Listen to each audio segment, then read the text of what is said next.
Courage at hand to abandon the land for a life of adventure and gold. Then strap on your sword and climb aboard for riches and glory untold.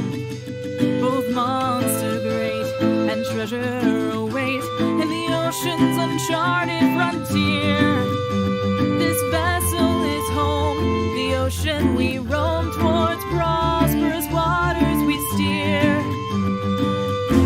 May Queen Vesmara's luck be upon you, and pray what lurks in the depths doesn't prey on you.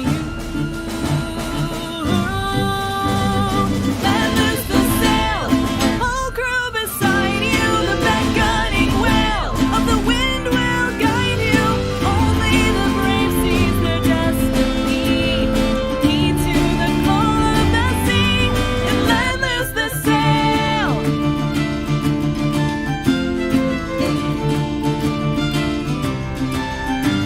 Take command of your fear as we draw ever near to a Bendigo stormy domain. Its said power galore comes to those who restore the shards of the hurricane. Keep a weather eye and the powder dry as the endless storm rages round. The tempest endure and sail on secure where the winds of fortune abound. If the enemy's colors should come into sight, all hands on deck, prepare our cannons for the fight. Let loose the sail, the whole crew beside you, the beckoning wail of the wind will guide you.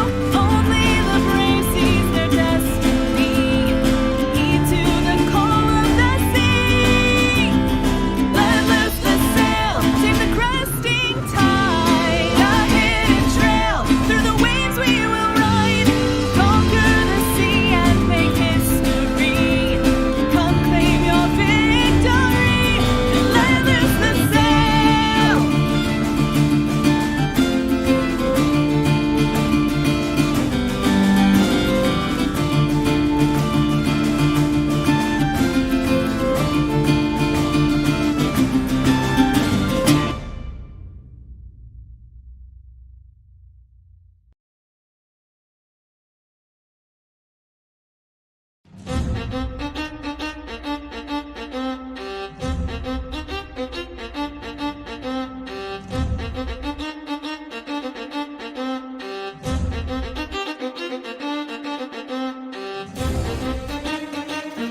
And we are live. All right, where we left off. The party, after sailing for several days from Quent, one of the many pirate havens of the Shackles, to Enthusis Vidrian, the Phoenix Nation, they make their way through the streets, paying their tab at the local port authority, and finally make their way towards a small little tavern and inn, the Little Crab, where they enjoyed quite a few drinks, a little bit of parlor and tavern games, including some arm wrestling competitions and the like. And Radigan had an interesting encounter where he talked to a local resident of Vidrian and discovered the location of a rather less scrupulous establishment, the Devil's Nest, which, after following the insignia on the back of a package of matches that were engraved with two red fists clashing together, you do in fact make your way towards the Devil's Nest, spending a bit of time there talking to the local patrons and those that seem to be running the establishment. A fight breaks out between the party members and those running the local Holgill den. And after a brief encounter with the leader of the group and a few of his followers, you manage to subdue them, but at a terrible cost. Algar, it seems, has killed and slain 2 unarmed civilians that were caught in the crossfire. You now find yourselves in the Devil's Nest. Briefly after that encounter, the captain himself is subdued and tied. The other 2 workers seem to be beginning to kind of recover from this encounter and from the very devastating battle that you ensued upon them. And the other about a dozen or so patrons, some of them are continuing to enjoy the smoking pipes on the tables and believing this all to be a show or to be some sort of communal entertainment for them, while others that seem less inebriated by the goods provided are a little shocked and stunned at what they have just seen. Not only the fight, but the 2 charred carcasses of civilians and patrons on the ground. What do you do? So to make sure, the captain is unconscious, right? Or the leader of the Correct. these guys? Okay. So the captain, there are, say, three folks there that seem to be kind of running the show. Two of them you have subdued, and or intimidated into submission, while the captain, or the leader, he is tied up and unconscious. Yeah, Algar's gonna look down at the two bodies, and he's kind of shaken. I don't think he even knows what to say or do. Oh, you want pictures? I can give you pictures. Yeah, please give me pictures. I want to see it. So I don't have Hit me with those pics. I don't have pictures of them charred up, but this is what this is what they looked like when they were alive. Oh, just show me pictures of Uncle Owen and Aunt Beru from Star Wars when they turned into skeletons. Oh, but look at that! Oh, those are people whose lives have been just snuffed out. So as you look down upon them, you find them in a kind of a state of worry or panic, almost as if they're covering their faces, covering themselves from the onslaught that was dealt to them. You kind of get the impression of someone that is trying to protect themselves from a natural disaster. Think citizens of Pompeii as Mount Vesuvius erupts and unable to escape the dangers and just fearing for their lives in those last few moments. Petrified and now beginning to crumble to ash. Yeah, Algar falls to his knees and is just going to start muttering, like, what have I done? What have I done? Drakus starts to see Algar's quivering and goes to the back. We are paused, by the way. Yeah, go ahead. He's going to go to the back to where those barrel of drugs we found, or crate, and lay it out in front of the room, center of the room, and says, now come on, grab whatever you want and get out of here. Just lays it right out on the floor for everyone to grab.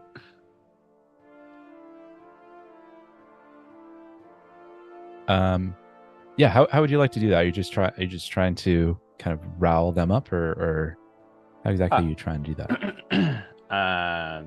Certainly not politely, but take your drugs and leave kind of deal. Kind of ushering them in that direction, or telling them to do that? Heavily suggesting. Fair enough. Go ahead and roll a diplomacy check.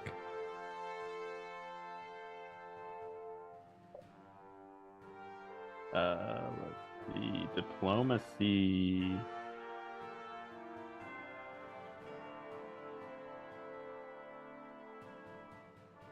Okay, 22. About half of the patrons look at you. Well, all eyes are fixed on you, Drakus, and the large barrel of drugs and whole gill that you just upturned onto the floor. About half of them scramble and, like dogs going after a bit of meat, just start grabbing as much as they can, handfuls at a time, and running off. About this guy, these folks all grab what they can and run, leaving about three. About three. Let's see, 1, 2, 3. About three in the tavern, and you would say this guy in the corner, he is out. Like, he's out cold. He's just unconscious. Nice. No idea what's going on. This gal here, she knows what's happening, but she's like too loopy to really like do much of anything. She's trying to like crawl towards where the drugs were. They're all gone now.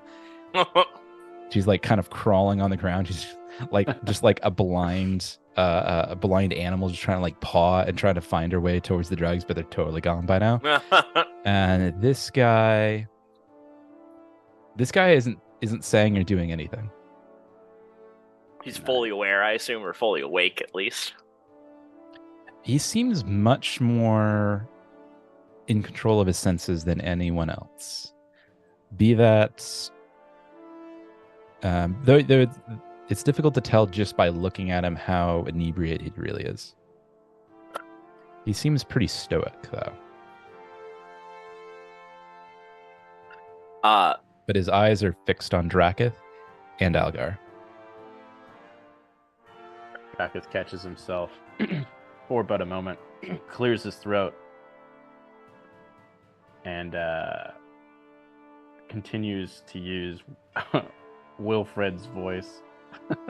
Oh, that's right. Oh, that's right. I forgot about Wilfred. Remind me, what does Wilfred look like? He's basically a giant cowboy. That's right. Okay. He's Cool. got a hat he tips. Yeah, clears his throat as if it was a throat problem.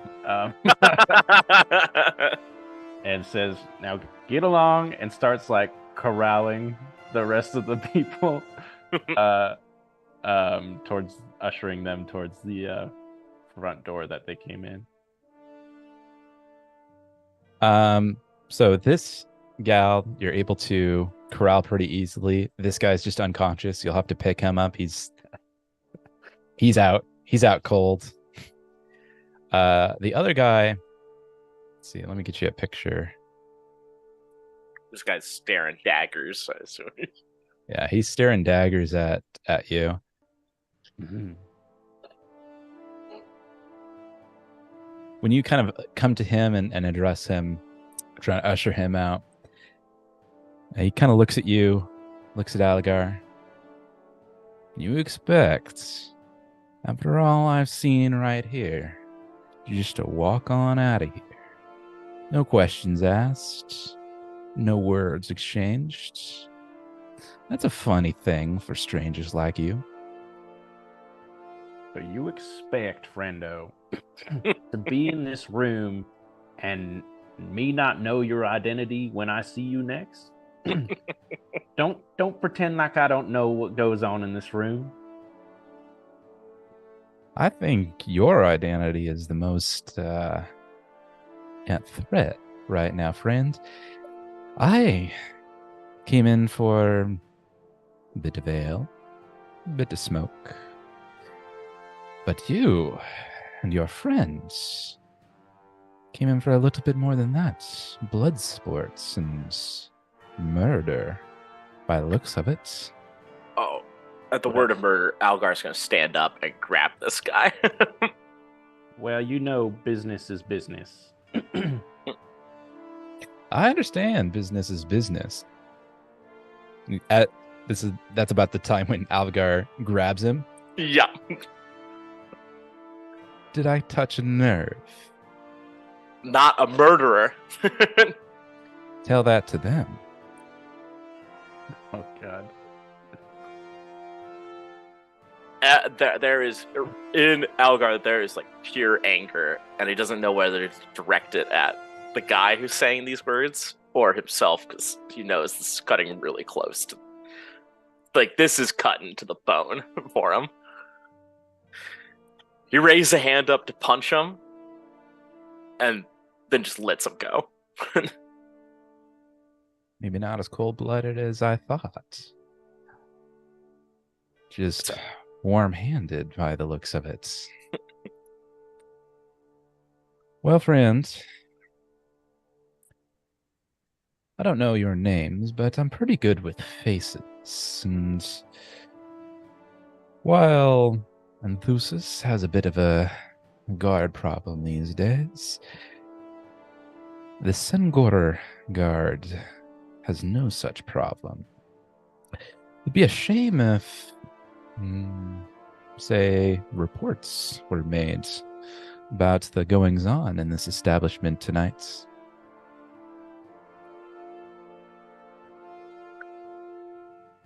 That is, if they hear about it. Drakus kind of steps forward, inching really, really close to this guy.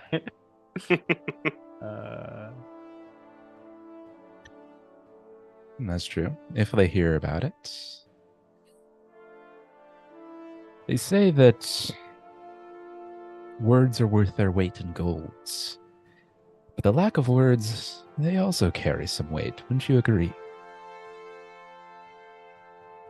No, I would not agree with that whatsoever. Only action is what really divides a man. Action? Like killing those in cold blood. That type of action. You saw it. It was an accident.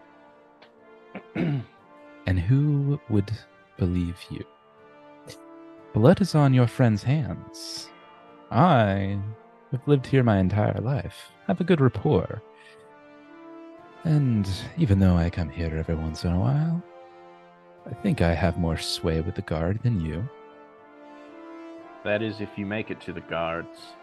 And Drakus kind of points to the fireplace. As he says that. Are you trying to insinuate you're gonna... What are you trying to insinuate? Yeah, if he walks out claiming like he'll tell the guards this, his life is definitely not going to last long. Go ahead and roll intimidation then. Love it. Intimidating cowboy. Charismatic cowboy.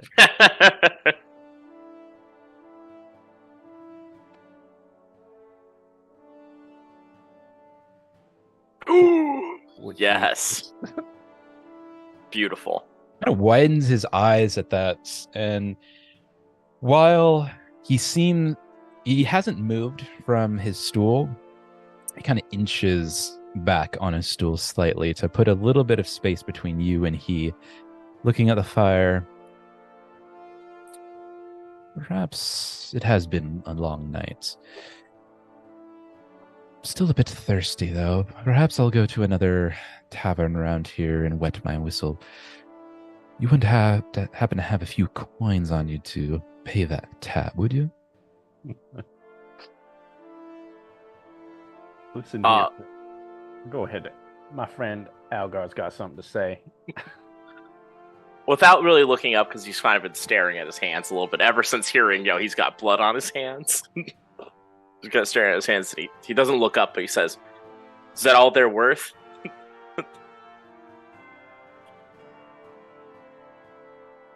A few coins for some drinks.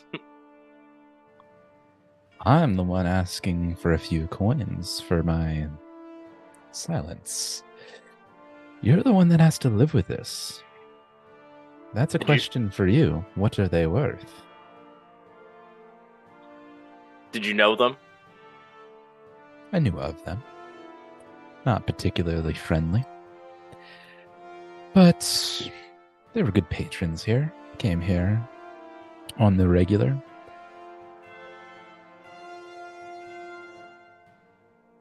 Can't say that I knew them particularly well, though. What were their names? That one there points towards the one next to this guy. His name was Galthros. He was a good man, as far as I can tell. Laborer. Worked down at the dockyards.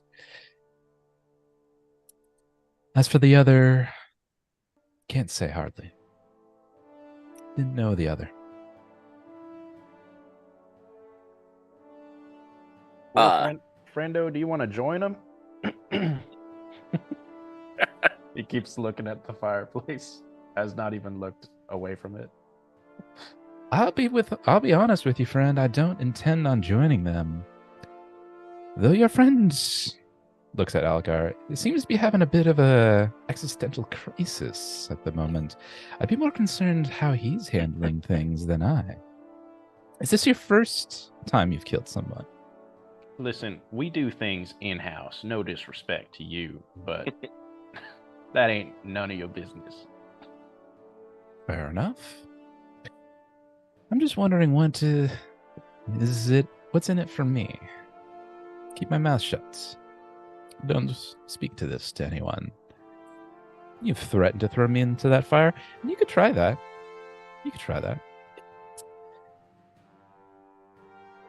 Or you could do the smart thing. Well, it doesn't sound like I'm too smart now, does it?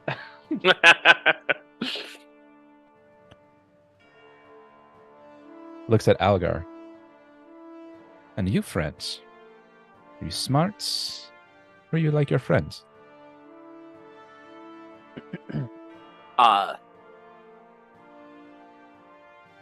Yeah, Algar kind of slowly looks up at him, and he's really debating on whether, again, he's just like, the anger he's feeling is like directed at this guy, but it's also, he knows it's very much like in the very back of his mind, he knows this is a part of him. And he's gonna kick the stool out from under him. All right. He reacts, manages to catch himself, actually more gracefully than you anticipated. It seems like he wasn't as inebriated as he first led on. Now that was not too friendly, friends. Tell you what, I think I've had enough of our engagement. I bid you adieu. And he makes his way towards the exit. These two are already gone. And as he leaves, he looks back at Algar. You know, blood washes off much more difficulty, with greater difficulty than mud. Don't know that you'll get those stains out. Drakith throws 10 gold pieces, says, Wilfred says, I, just like you, we're also pretty good at faces. Thank you. I didn't actually want the gold. I just wanted to know how much those 2 lives were worth to you. I do. Oh, get the hell out of here. And he leaves. Go on, get.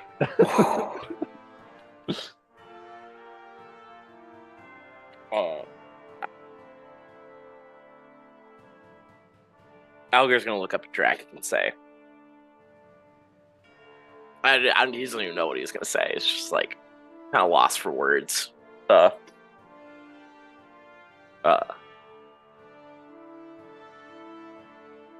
guess, yeah, without even really thinking about it, he's just gonna say to Drakith, you should get out of here. You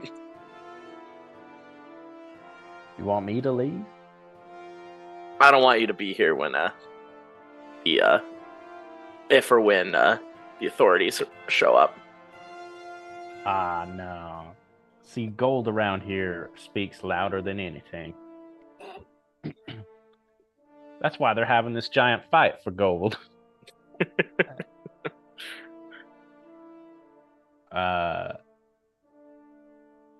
Drakith steps out of his regular voice or whatever this is. His Wilfred voice. And says, look, we've all done things that we're certain to regret at some point or another. And this isn't one of them. And says, make sure their lives weren't in vain.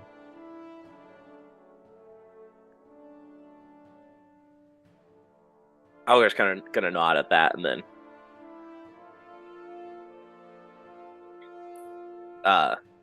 he's gonna turn to the other guys here and say, "Hey, did you know their names? I got one, but I want to know the other."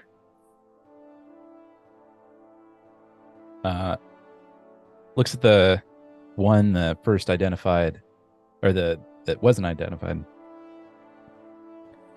Heard that name was Tefron. Didn't know him real well, but I've heard his name spoken once or twice. Do you know if he has any family? Anyone? I hear he has a boy.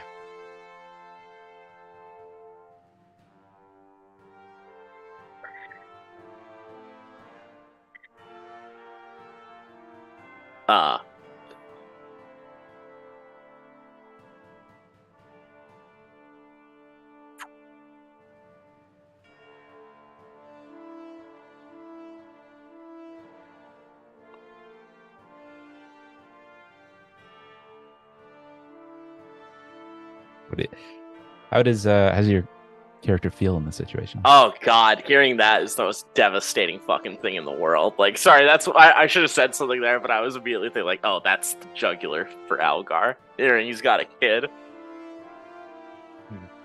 Allegedly.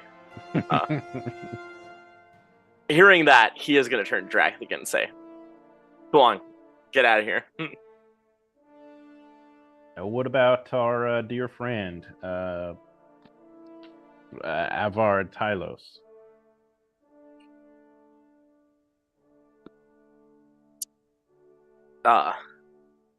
Do with him what you must, but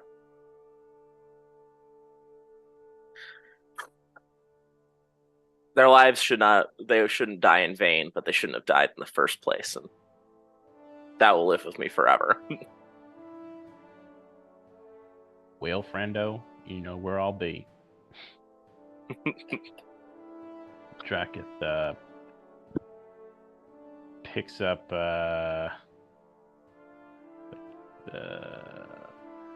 Tylos. And kind of what should he do? He's gonna bag him. So he's already like roped off and stuff, right? With his hands. Yeah, he definitely was. Cool. Yeah, he's gonna bag him and then throw him onto his shoulder and walk on out of here. Goes and turns to Algar. Don't spend too much time here. And walks away.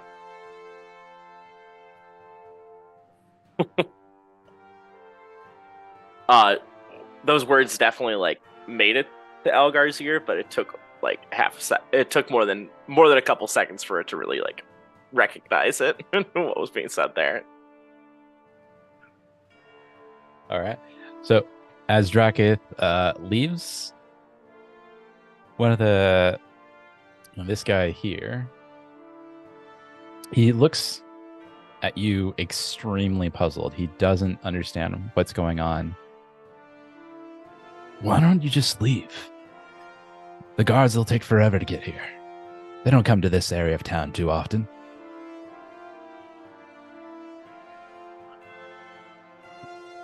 You got away with it, didn't you? You could. That's the thing. I don't want to get away with this. Let's get away with the murder of two people who had nothing to do with any of this.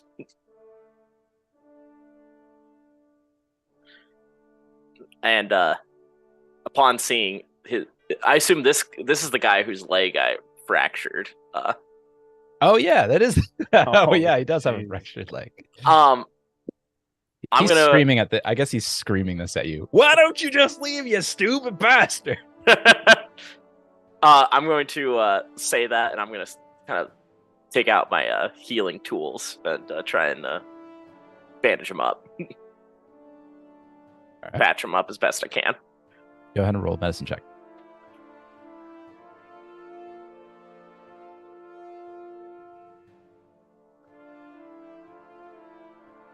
All right, here we go. All right. Patch him up.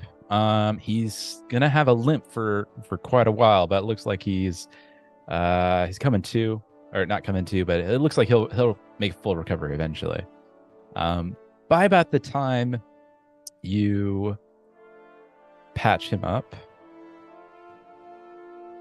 It's about the time when you hear whistles from the street line and the clink, clink, clink, clink, clink, clink of armor and shield getting louder and louder, closer and closer it comes. Do you do anything? Nope, I'm just going to offer the man on the floor here, if you'd like a hand up or if you need something to lay on. Yeah, he accepts your hand. Okay, I'll take a hand up. And also, kind of to answer his question further, say, because, I could get away with this. I could run out that door right now, even with the whistles and all that, but I'm not going to live with that, I couldn't live with myself if I ran away from this. Because I think I've forgotten how important life is for anyone. All right.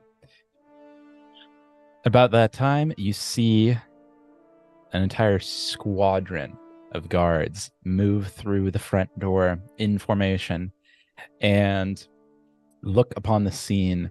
Blood spurts, 2 charred bodies on the ground, you between them and the other ruffians as well. The sergeant in charge looks at you, looks at the 2 bodies, and kind of yells out some commands to his men. Get in formation, men. And you, what is the meaning of this? What have you done? Algar's going to take his helmet off and show his face and say, I'm responsible. You admit it? You admit killing these?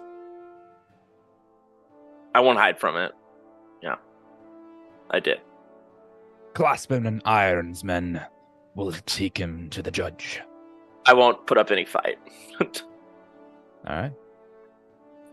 They clasp you in irons and begin to take you away. They leave a couple behind to take care of the other individuals, but they escort you out into the front. Through the city streets, you can hear kind of the clinking and clacking of those forged iron shackles at your wrists, and they feel exceedingly cold upon your skin, and you're not entirely sure if that's just how cold they really are or it's something more existential. What are you feeling or thinking at this point? I'm running through this. Algar's running the whole scenario through his mind again and thinking about, how could I be so careless to just, think that, to not even pay attention to those who are around, I thought, and he can't even convince himself that it's like, oh, it was the heat of battle. It's like, well, you still saw them, right? They were there. So he's definitely like running through the scenario and thinking what he could have done differently, and also realizing it doesn't matter that he could have done something differently. He did what he did. So he's thinking about that the whole way there, and doesn't say a single word. And what is Dracith doing while this occurs? Great question. Dracith started heading down towards one of the lower end tavern inns, only to hear the clinking and clattering behind him, and kind of realizing where they had stopped in relation to the city, and realizes, dang it. He looks at Tylos. It's like, okay, thinks to himself, we'll get him back. And heads towards the tavern inn to get himself a room. And place Tylos in that room. Oh, night, Dad. Love you. All tied up and ready to get Algar back. Okay.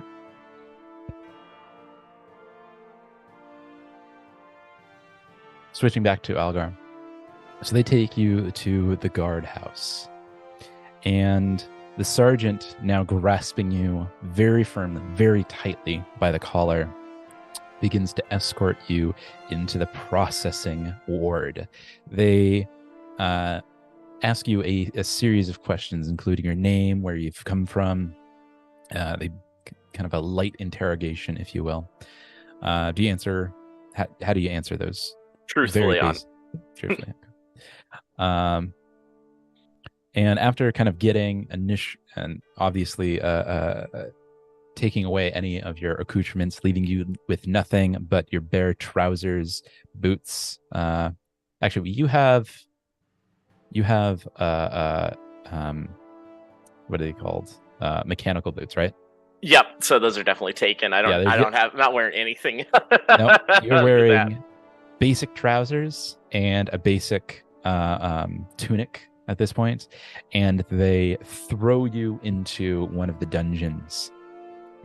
And you can see, what you kind of were thinking about it, but everything kind of all comes crashing down, and kind of the realization kind of really sets in as soon as they clink that iron door against you and lock it up, and you can kind of look at your cell. It's a very basic, very small cell made for one. All that's there is a heavy iron bars against one wall, stonework on the other three, a small itty bitty small window with iron bars and iron rivets on it, and all that is there in terms of accoutrements are a basic straw bed, simple wool blanket, and a bucket in the corner.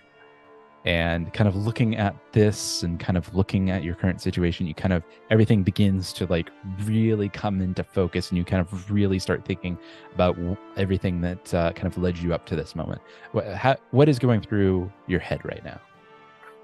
I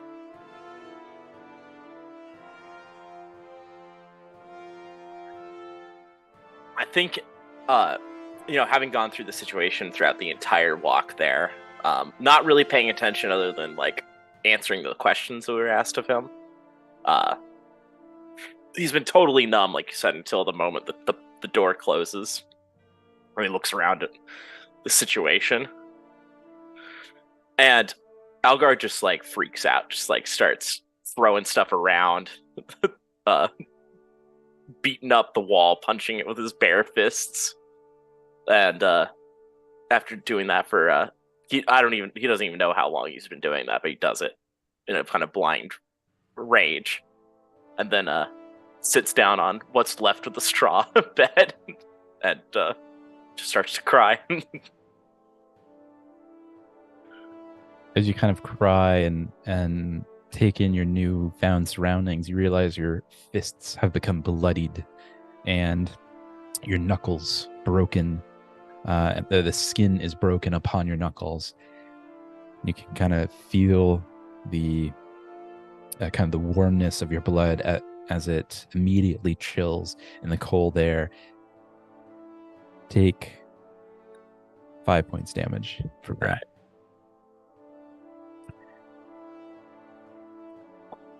Right. And Drakith, what are you doing while this occurs?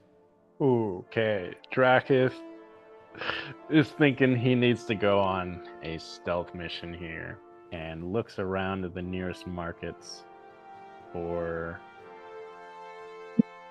well, let me first see if this is even possible.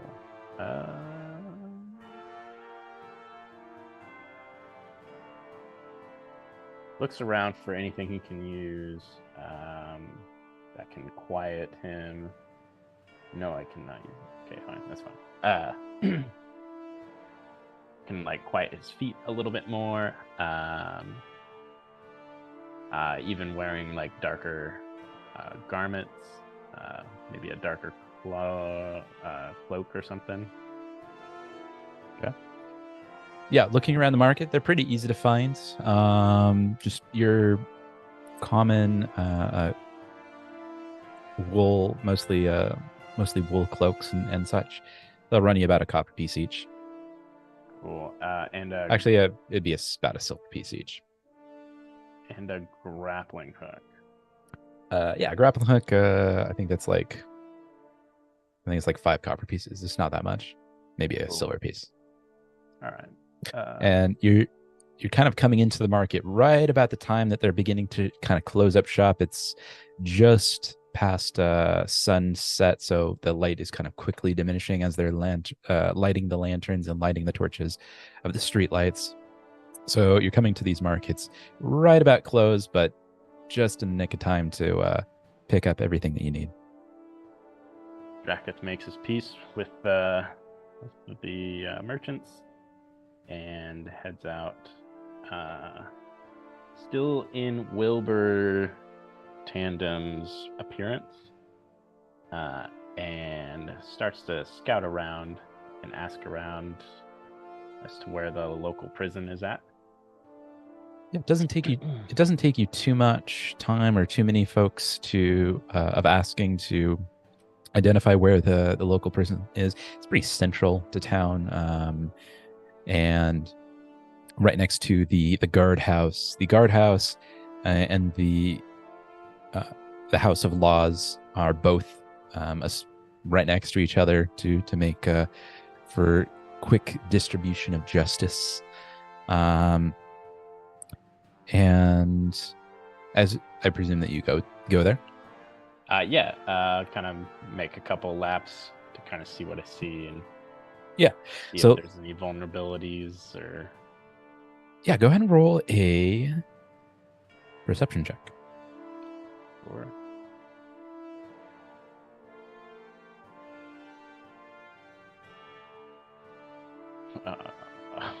All right. So looking around at the Hall of Justice and the guardhouse, you don't find too much in the way of vulnerabilities. You do, however, find a curiosity that the majority of the guards are not bearing the sigil of the phoenix rising from the ashes, as is the sigil of Vidrian and Abenthusis, but rather they are bearing the sigil of Sengar. And you find that slightly curious, but then you are reminded of something that the man at the Devil's Nest said about a lack of a guard presence, but certainly not of a Sengorian presence in town. And it kind of lingers in your mind as you wonder why that might be. Seeing the sigil that they are wearing with Sengar, Dracketh turns to one of the alleyways and reattaches the disguise kit, and he is now in full Sengar guard armor. Even has the Sengar sigil brooch right below his pectoral.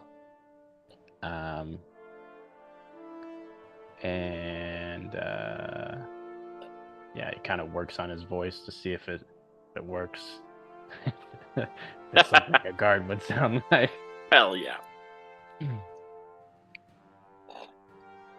And the Sengorian sigil that you now bear is that of a black flag with a red ship and 2 sabers to the north and south of the flag. Okay. Instead of the Vidrian sigil of a red phoenix rising from a blue field. Cool, and he's gonna kind of walk up to the guards of the entrance. Okay. Halt there. What is your business? Inspection. There's two guards stationed out front. They look at each other, look at you. Inspection. Nobody told us about an inspection. They didn't tell me about it until just now. I love this. Why would we need an inspection? Hell if I know. I'm just doing my job. Roll the diplomacy. Or deception, actually. Yeah, let's go.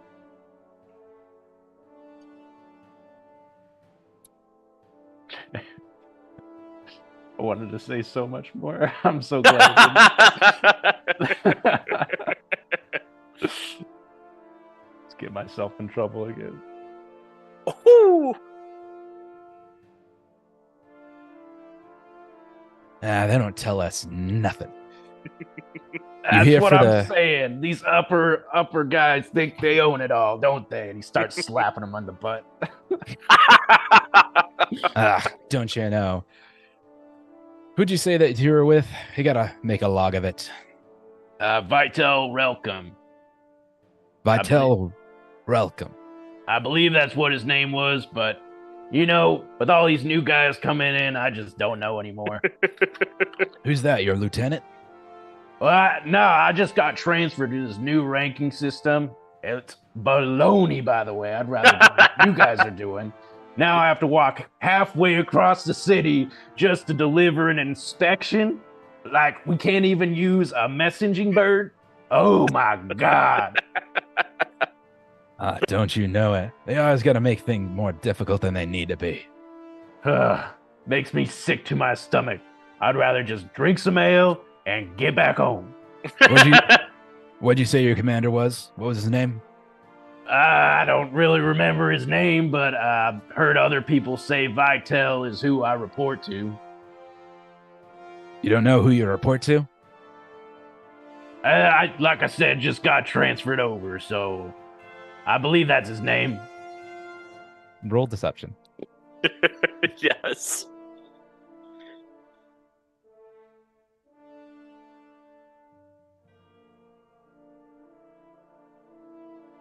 And this Vitel feller, what was his rank? Hell if I know. I barely know where I'm at right now. You think this little scringy little map gets me over here in time? No, I'm already 5 hours late. This was supposed to be done at noon. Hold on. I'll have to double check this. You stay here. I'll check with the lieutenant. Absolutely. Gives him a little salute. The one that was doing the most talking, he leaves to go into the building and presumably check with his lieutenant, leaving the other guard to stand watch and kind of look over you. The other guard, he seems kind of inquisitive, but he's also, it's like, don't want to bother, don't want to talk. Do you say anything to that guard? This is a bunch of baloney, isn't it? I'm already 5 hours over. This day's just getting longer and longer. Don't you know it? I just want to enjoy the festival, but I'm going to be working through most of it. That sucks. I know. I even had an inkling to join the tournament. 5,000 gold pieces can go a long way around here. Well, with your guardsmanship, I'm sure you'd go far, too. I might do all right, but they have us working in station here. Yeah, they don't even pay us that much. I hear the lieutenant gets paid real well, but us grunts...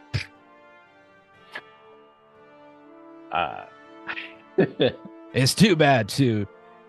These damn Vidrians, they just can't keep track of themselves. They gotta hire us Sengorians. They don't even have a proper army, I hear. Oh, yeah, they think they own everything, too. Just Oh, as bad, God, yeah. just as bad as our overhead. Oh, yeah. Fucking bureaucrats. Oh, don't even get me started on those nobles. Yeah, they a pretty big pain in my ass, but they fill my coin purse, I suppose. Personally, I wouldn't mind a good fight every now and then, but... Drakus kind of perks up. Well, if you're entering that tournament like you said you wish you wanted to, let's see what you got. And he starts to go into fisticuffs. he kind of raises his hand. I can't be doing that on duty. Come on, and gives him a little punch in the shoulder. Now, I warn you, don't be doing that. I can't be doing that while I'm on duty. Come the on. lieutenant would have my ass. He's like, come on, and slaps him in the butt. Last warning, friends. Hey, yeah, hey, I'm only joking, Roll diplomacy. I love it. I love this so much. I have no idea what I'm doing. That's working, if you ask me. I love it. Now you sit tight right there. My partner, he ought to be back real soon. We'll get all this sorted out. It's probably nothing. They probably just didn't tell us. With the whole Merry Mead Festival going on, it's a hell of a thing. Little more merry than there is mead. You know what I'm saying? Oh, I know what you're saying. I wouldn't mind a good bit of mead right about now. Fucking cold tonight.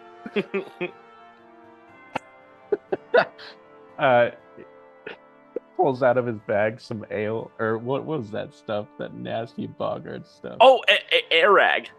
Yeah, he pulls some air rag to hand to him. What's this? I don't know. I just grabbed it from the shelf. Kind of grabs it, looks at it, kind of does a sniff. Ah, smells like goat piss. Hey, some people are into that. I don't know. Bottom shelf. Bottom shelf. Ah, no thanks. He just throws it in the middle of the street. At about this time, the other guard comes back, and it looks like behind him is kind of a taller individual with a couple more bars on his shoulder. You look at it. Roll a sailing lore check. Oh. Hey. Sailing. Yeah, you're not sure what rank he is, but he's definitely higher than either of these two. You would say he's certainly an officer. How high of an officer? Be he a midshipman or a lieutenant or even a captain? You're not real sure. Sengorian officer ranks are a little odd. So the two roll up, and the officer looks at you.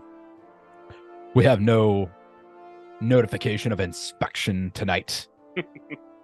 What'd you say your unit was? Dragon just kneels down. Oh my God. This day is getting so much longer than it had to have been. They could have just sent that messenger bird, not even bother with me. And now I'm just pulling your wanker all day trying to get my job done. Roll deception. Oh, I love this so much. This is amazing. Oh my God. Oh, sorry. It's the same modifier. Okay. Well, that may be true, but I can't let you through without proper paperwork. Oh my God. You got to tell your guys to really set them straight. You know what I'm saying? I was working for Vidrian. I know what you're going to say. It's not all butterflies and rainbows over there. So then I switched over to you guys like it was supposed to be. You guys are well unionized. I like the benefits. And But you guys really got to get your stuff together. Like I said, can't let you through without proper paperwork. It's a freaking inspection. I just got to count the beds. Not gonna happen. Oh my God. Wait till he gets here. He's not going to be happy. Who's he? Probably take him 3 days to even get here. So darn slow. But boy, oh boy, does he get mad in a second. Roll diplomacy. I love this so much. This is incredible.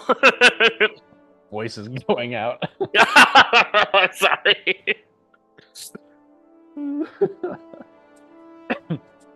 Well, when he gets here, he can talk to me. Radio, Captain.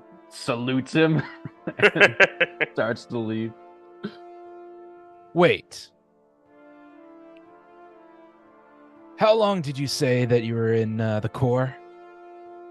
This Corps or Vidrian's Corps? Either. Which one? This is why you guys are so confusing. You guys can't make up your darn mind. You just How long say have you it's been straight. a Singorian soldier? Or Singor. sailor? Oh, well, I just got here, transferred over. What? It's been about a month now, I believe. Months long enough to recognize a captain from lieutenant. He points at his shoulder. I'm a lieutenant, damn it, not a captain. Get your rank straight, soldier. Right. And he starts getting all straight like a stick up his butt. Now Yes, you go sir. on and get, and don't be coming back to my unit anytime soon, you hear? Gladly, sir. Do you fuck off? Yeah. He looked kind of pissed when you misidentified. Yeah, I know it. That was It fit perfectly well with what he was saying about dogging on the higher ups. All right. What are you doing now? I'm gonna wait till it gets super dark, middle of the night. Yeah, it takes a few hours for night to come. You'd say it's probably at its darkest hour, maybe a few hours after midnight. Ooh, okay.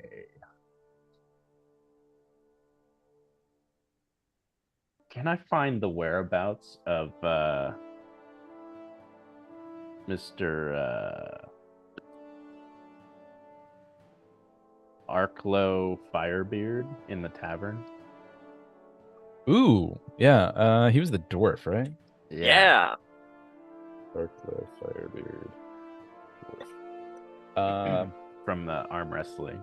Yeah, the last time you saw him was earlier that night, at the Little Crab Tavern and Inn. Yeah, I'm gonna see if he's there still. Let's find out. Yeah. As you make your way to the Little Crab Tavern and Inn, it looks like there are a couple of people still drinking the night away. It's certainly toned down significantly since you were last there. You'd say it's probably about early morning or late at night, probably about 3 or so at night. So most people have called it a night, but Arklow Firebeard seems to be enjoying a nice tankard of dwarven ale and sitting by the fireplace smoking his elongated leaf pipe. Draca sits down next to him, slams his dwarven dagger onto the table. Oh, wait, hold on a sec.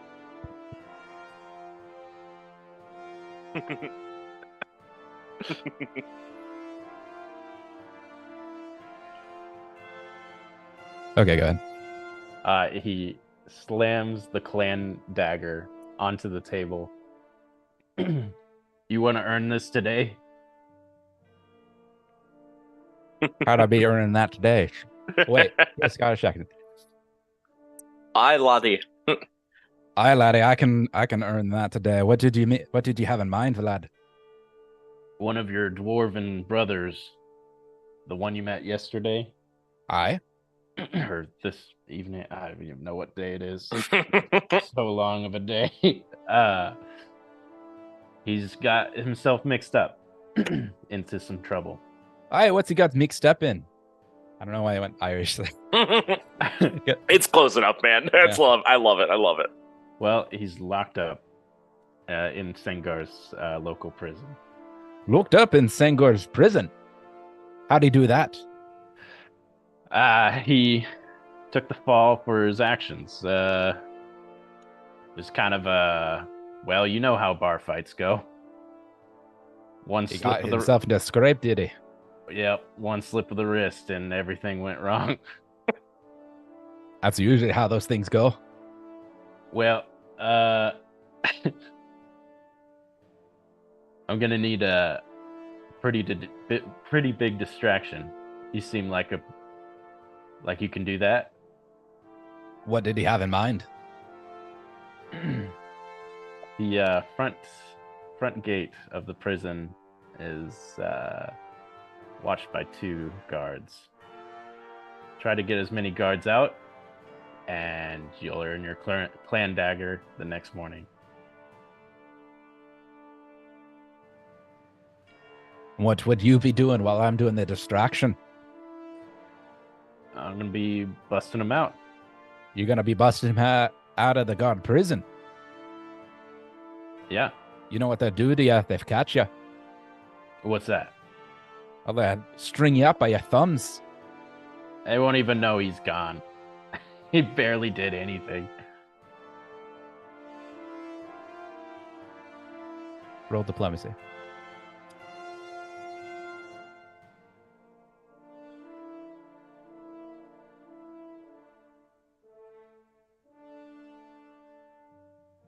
Aye, it's a tip to an offer.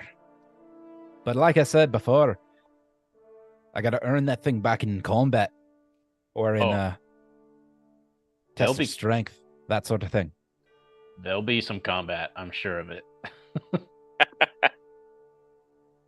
And what's your plan once you get the lad out?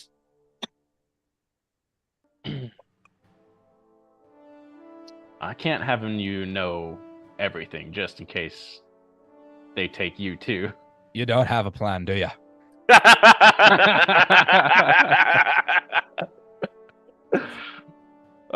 Did you have something in mind? I'll tell me this. What did your friend do? If he's in prison, it must have been more than a brawl. Like I said, you know how those scraps work.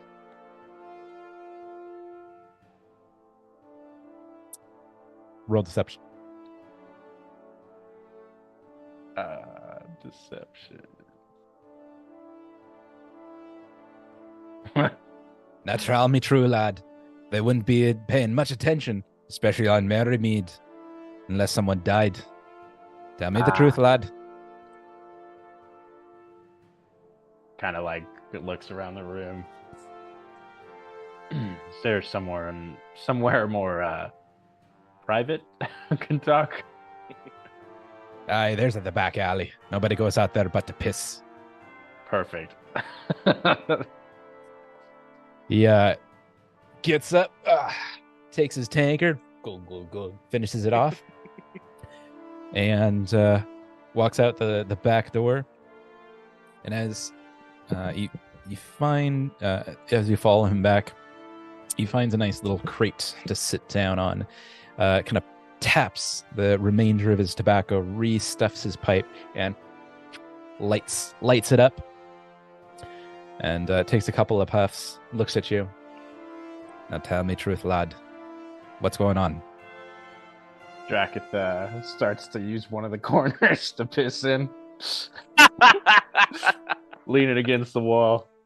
He turns back. And he says, they just got caught in the crossfire. Caught in the crossfire, lad. 2 of them. Was it a good fight? Oh, yeah. You would have loved it. Oh, I bet I would have. But you need to save your strength for the tournament. I do. I can help you. Might I make this suggestion, though? Drakus finishes peeing, kind of does the last drip, and turns over to him. What'd you have in mind? This is your first time in Sengor. Is that right? Yes. Shocked at the fact that he called it Sengor. Or not Sengor. In Vidrian. Enthusis. Yeah. So he has no priors, your lad. Guy's got a heart of gold. Well, let me put it to you this, lad. If you try to break him out, assuming that you make it out of there alive, you'll be marked. They'll put a bounty on you. And they'll come for you. But assuming you get a good judge, you might get a few lashings. For the first offense, it's usually not so bad, especially on Merrymead Eve. They're a bit more lenient when the rink is involved. Oh, okay. Especially on the holidays. It's up to you, lad. I'll help you. For my dagger, of course. Or you can let things fly. Do you know anyone in the courts? Oh, you think I've gone through the courts now, do ya? Why, you'd be right. I've had my share of drunken brawls. And I've knocked a few out here and there. And some of the judges, they got a wee stick up their ass. But some of the other judges, they're not so bad.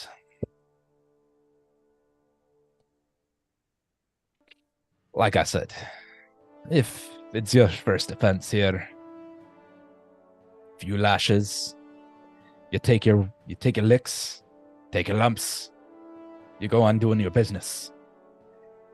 You do it again, then they'll come for your head. And that's the experience you have? Do I look like a killer? He looks very serious at you. I don't know how to answer that. Is that you talking or yeah, Draken he says talking? that out loud, yeah.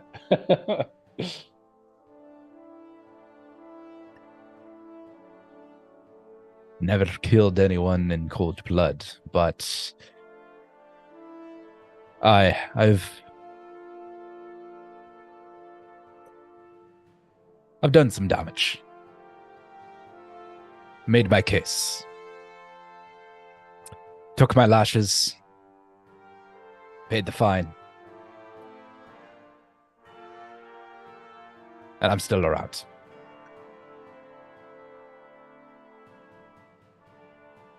Well, if you can pull any relations from the court to lighten his sentence,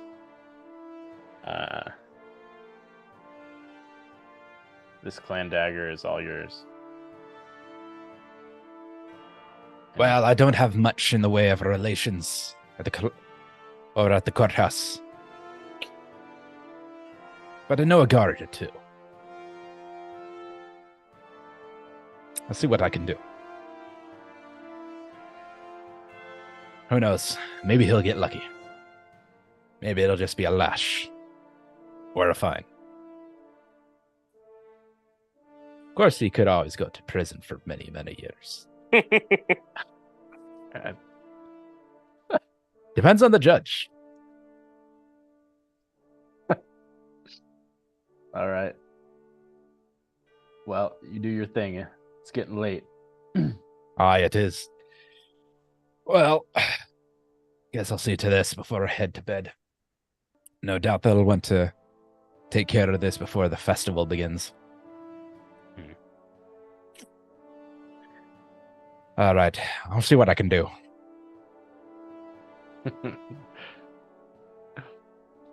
Jack departs in kind of a questionable fathom of what is going to happen, and plans to meet at the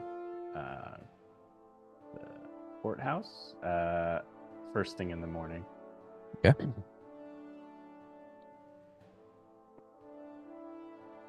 I think with that, we'll take a quick break and return to the adventure shortly. Right. All right, be right back.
And we are back. All right. Where we left off, you guys are awaiting your courtroom appearance.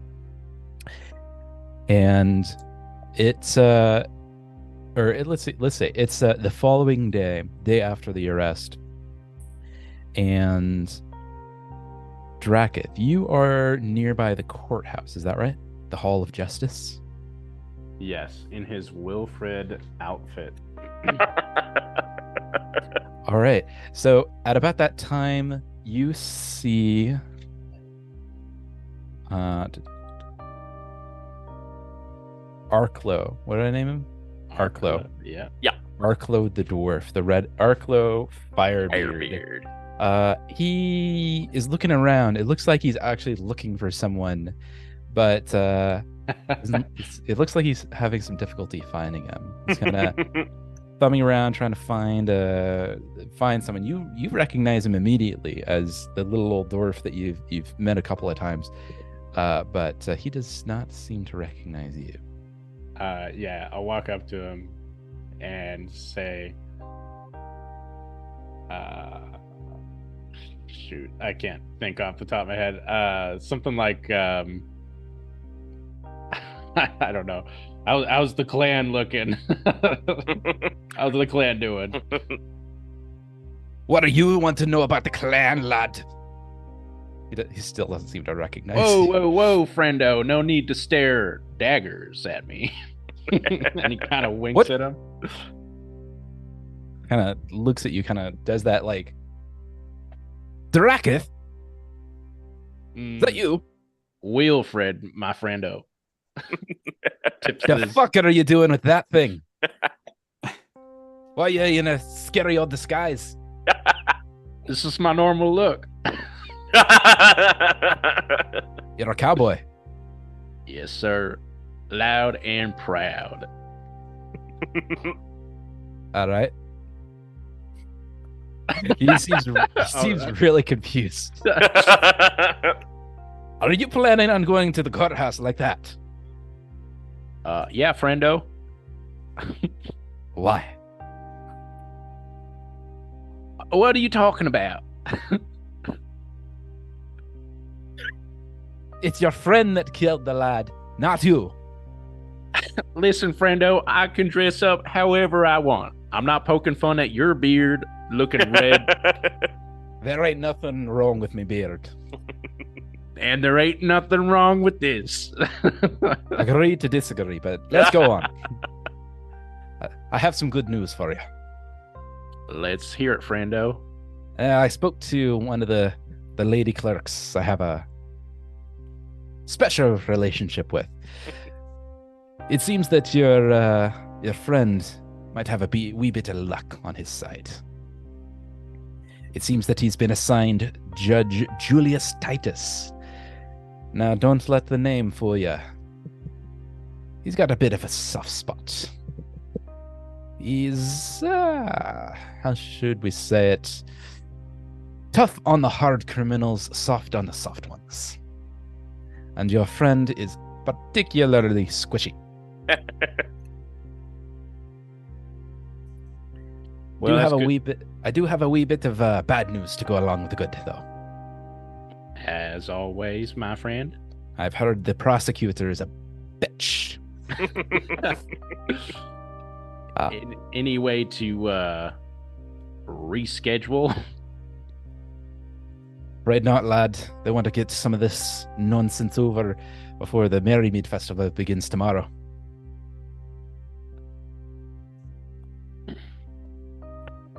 Oh, righto. Okay. Well, you did your job. You held up your end of the bargain. And he slips the clan dagger, kind of to shake his hand. Kind of takes the clan dagger. You realize I'm still going to have to beat you in a contest one of these days. Listen, friendo, I don't quite understand your customs, but I would say you earned this. Well, kind of puts it back in his sheath. I certainly appreciate that. But maybe I just want to beat you up. There it is, friendo. Well, maybe we'll have a rematch at that arm wrestling. I would love that, lad. Well, we should probably get in there and speak to your friend before he goes into his court hearing. I hear it's later today. Lead the way, friend. He'll need to be making a statement in his own defense. Unless you want to act as his lawyer. I ain't got the jargon to really place on, everyone's ears. They don't want to hear this. Now then, your friend will have to speak for himself. He's much better at that than I am. Well, let's get in there. Let's speak to the lad. Kind of walks towards the guard post, speaks to the guard. We're here to speak with Algar. He's got a court hearing later today. Guard looks at you, looks at Firebeard, kind of waves him on through. Yeah, all right, go on.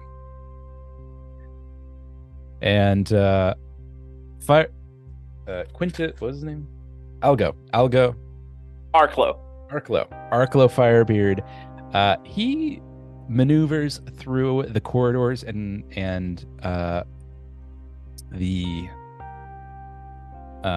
hallways down to the lower guard station, kind of waving to some of the guards, almost as if he's been there once or twice before. He kind of knows his way around and is he seems pretty friendly with most of the guards. Most of the guards don't even really check for any kind of identification, don't really check his credentials much at all. Just kind of wave him on by, kind of maybe give him a bit of a nod and a couple of how's it going, Firebeards, and that kind of thing. He seems quite friendly with most of the guards.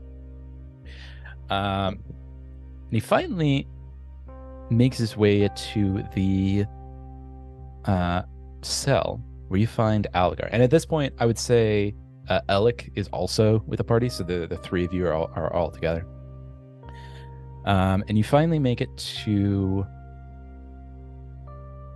Algar's cell.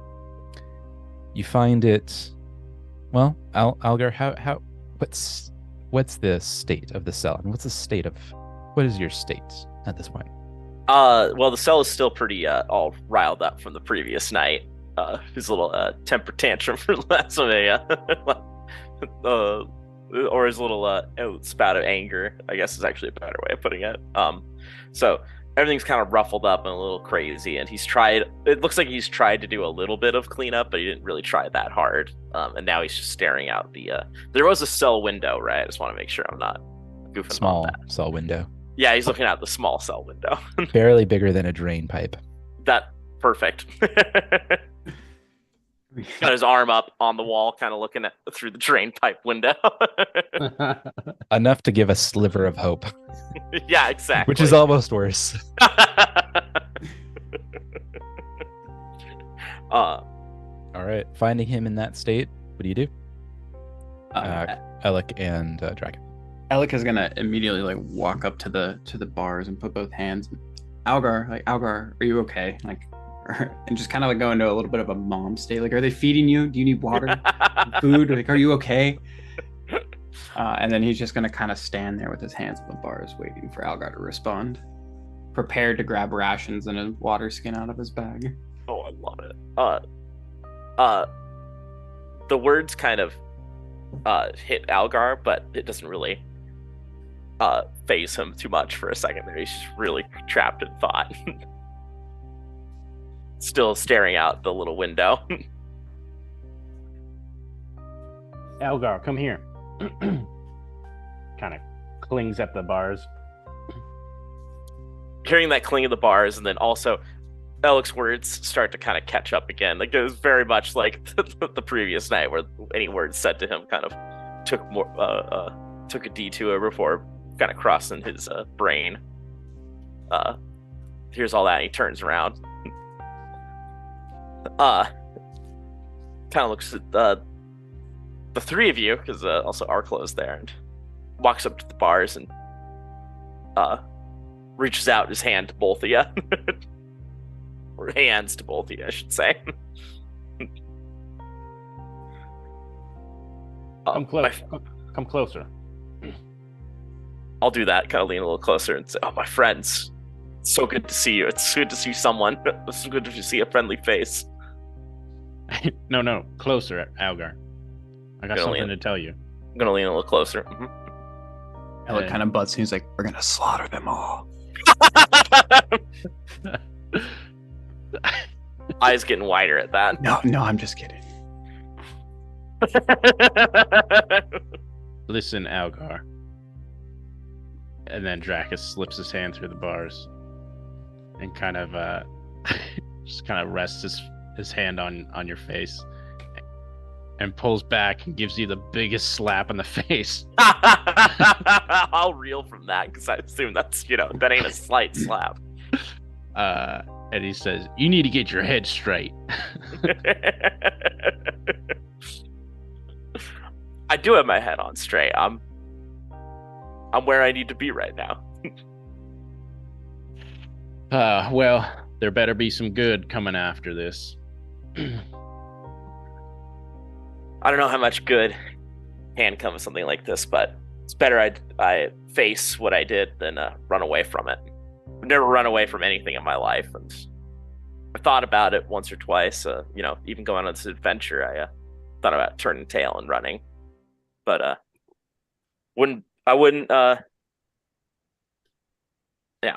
it's not within me to quit or give in to an easy choice.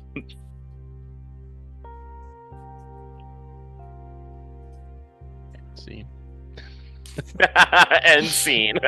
Fade to black. No.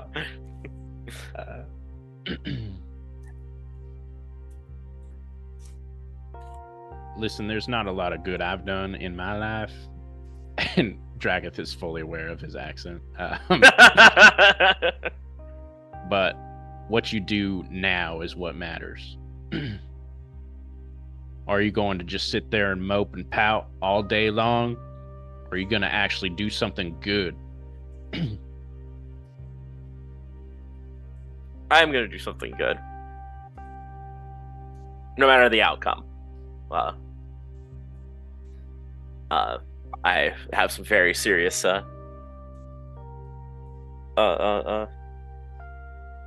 have some very serious intentions to examine myself a little bit more. All right. We hope you do well then. Before you take your hands out, I'm gonna grab both your hands, Alec, and kind of squeeze a little tighter than need be, and be like, "Thank you both." Alec's gonna reach through and just give you a hug through the bars. I'm gonna lean into that. I'll lean into that big time. You can definitely hear him crying a little bit. And through that, he's gonna let him know that, or he's gonna say, "You're still the purest one. You're still the purest person I know." Before letting go and walking away with Dracus or Wilfred. You got nothing to worry about, friend. It's all being taken care of. As he flicks his finger up in the air as he walks away. Taken care of.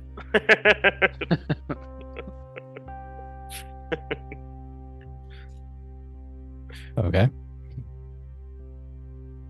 All right, so you walk away. Is that right? Yeah. Okay. So some time passes, and Algar, you are addressed by one of the guards.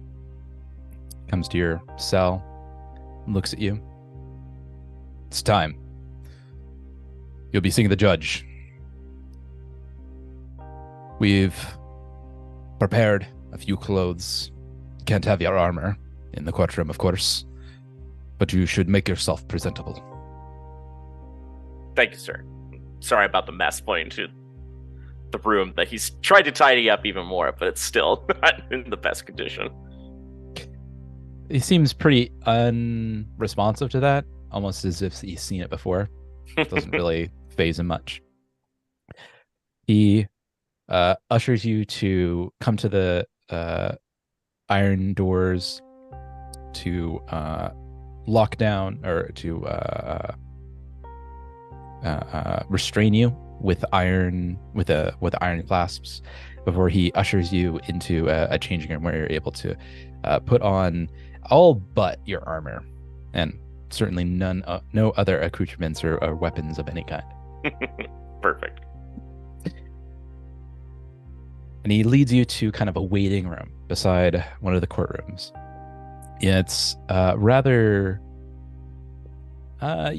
it's rather Spartan, made of stone and iron for the most part. You can see a very fine oak, thick oak, actually mahogany door on the other side of the room, opposite from the entryway that you came through. And you can kind of hear a little bit of kind of a bit of a previous case being kind of unfolded and adjudicated. And you can't quite make out too many words. It's a bit difficult to hear, so go ahead and roll a perception check for me. You got it. Let's see.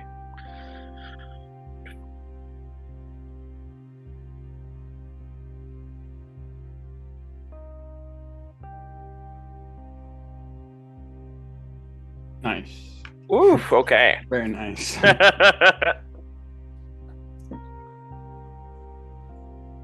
Okay. So as you kind of listen, take a moment to kind of collect your thoughts, you can hear sentencing of the previous individual. You hear something along the lines of 50 lashes in public. But you weren't able to hear what the sentencing was for, only the sentencing itself. After about another 30 minutes or so, one of the guards comes in, looks at you. Are you ready? I'll nod silently and let him lead the way.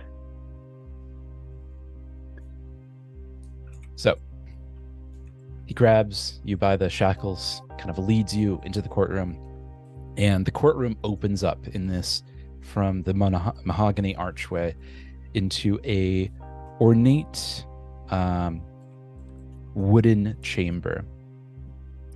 A series of pews line the back of the room, and towards the front, the well of the chamber, you can see two large tables, one for the prosecution and one for the defense.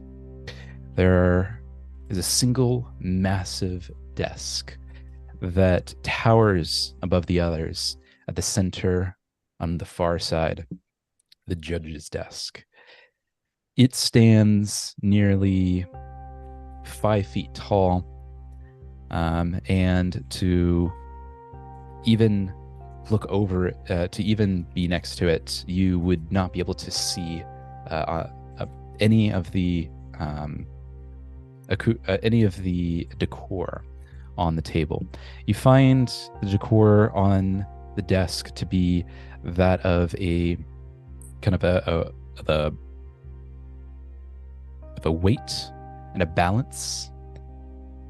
You would assume that it would be symbolizing a balancing of scales, a few hourglasses, and of course the wooden gavel that is so known by judges to wield either in the favor or against the defendant. The guard takes you over to the defendant's desk, and you look to your right and you see the prosecutor. Oh yeah, who do we got? She seems cold by nature. She's a rather tall elf, or perhaps half-elf, with elongated ears and long brunette hair that only just begins to gray at the roots. She looks at you with narrowed glasses and almost does a half scowl. Kind of a sign of a bit of disgust in your direction.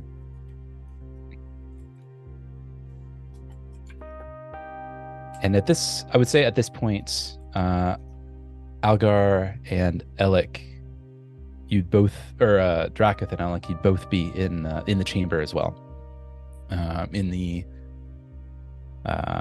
viewing stands, which at this point are pretty Spartan. There's not too many people this early in the morning hearing judgments, even though these are public proceedings.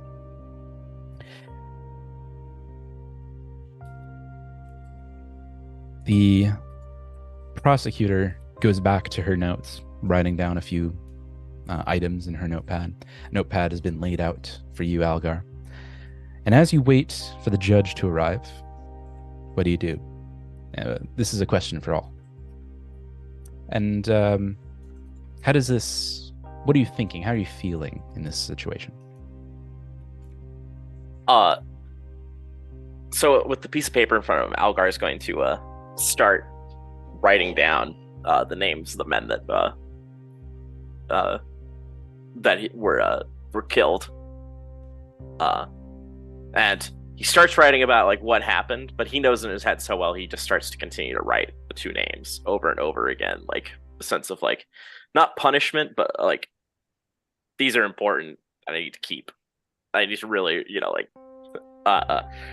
for his own sake, show like, though these names have impact, they have meaning.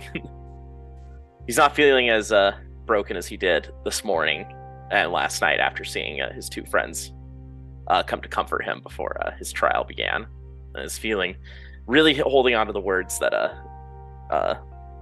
Dracoth said about it's what we do now after the fact that is most important. So hold on to those, and just kind of writing some brief notes while also continue to just write down the two names.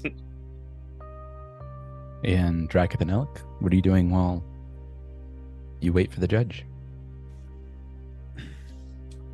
There's not a whole lot of people in the room, correct? No, about a half dozen or so. The room itself, if it were full, could hold perhaps 50. Alec's gonna look at Dracoth and ask, like, how do you think this will go? I'm worried. I'm worried for Algar. Well, there's one of two ways as I see it.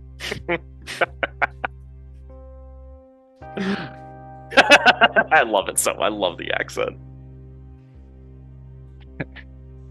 One, he gets a little slap on the wrist. Or two, he's going to be spending the rest of his life in jail. We can't let that happen to him. There's no way we can let that happen. Listen here, friendo. I'm not gonna make sure that happens. Wait, what am I talking about?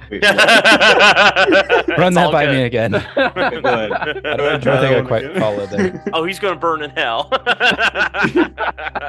Lucas like, what? He gone. There's no way we're making that happen. We're letting that happen? Making that happen. Okay. Wilfred starts to stare at you, mouth open. Alec is just gonna kind of like shake his head. And we can't let that happen to him. That's not gonna happen at all. Wilfred starts to turn his hat a little bit lower, gets it set just straight enough. All right, as you talk, the quiet of the room is broken by the bailiff calling out, "All rise for Lord Judge Julius Titus, honorable judge in this courtroom." Does everyone rise? Oh yeah. Alec's gonna shoot up. Everyone, including the prosecutor, actually everyone in the room, immediately shoots up, and you see the judge coming from his chambers. He displays as a rather elderly individual with a well-kept beard, oiled and maintained, along with a short cut of hair. He's dressed in the appropriate judge's robes in the color of Vidrian, that of a fiery phoenix. But what really catches your eye are those two piercing blue eyes. He takes a moment, kind of strides towards his desk, sits down at his great leather chair, adjusts his collar, looks at the prosecutor, nods, looks at you, Algar, and you see those two piercing blue eyes. You can't help but shiver slightly, thinking, this is the man that will decide my fate. And even though that he has that sense of that and it immediately feels that and knows that, he just stares straight at him, like, he's not looking away from this. The judge notices. Stick it to the man. All right. I understand this is Algar Beckett. Coming here, Algar Beckett v. the State of Vidrian. Let's see if we can get this wrapped up before celebrations begin. I know that some of us would like to enjoy said celebrations. Now, Mr. Beckett.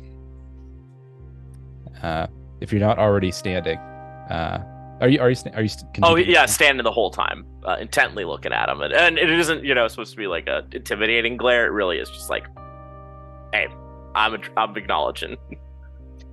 Mr. Beckett, I understand that you have no counsel at this time. Is that correct? That's correct, Your Honor. I'm representing myself as of now. So you intend to represent yourself in these proceedings? Yes, Your Honor. Very good. Before the prosecution begins, what would you say to the charges? And he looks at the charges here, kind of thumbs through a couple of pieces of paper. Seems the state intends to charge you with double murder. What do you say to this?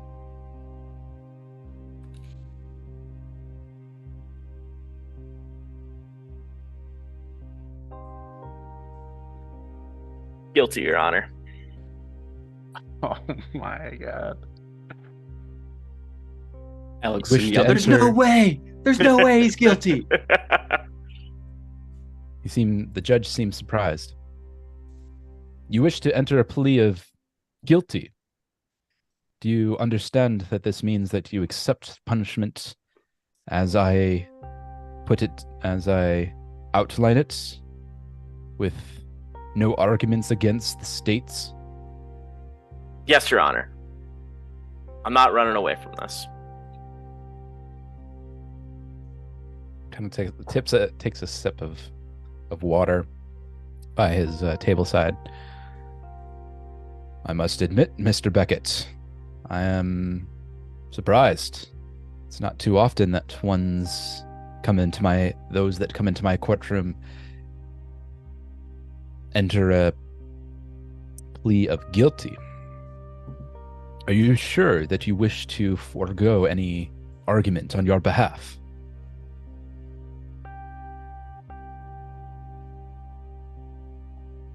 Your Honor, if I may say, I'm responsible for what happened. It doesn't matter if it was an accident or purposeful.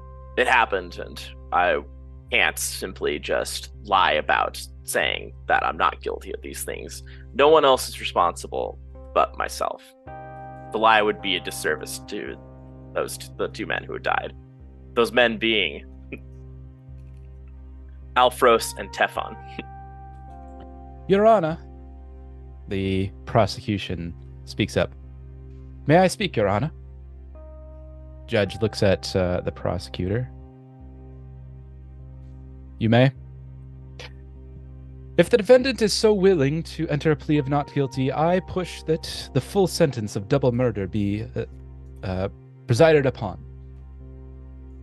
The judge looks at the prosecutor, seems slightly annoyed at that. This is my courtroom, and I will make my rulings accordingly.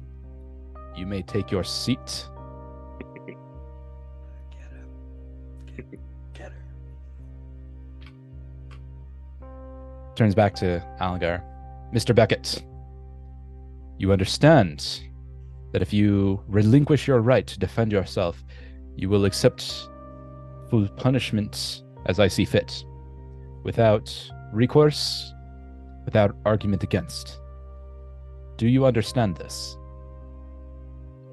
I do, Your Honor. Very well. I will take a moment to look over the documents in my chamber. We will adjourn for 10 minutes.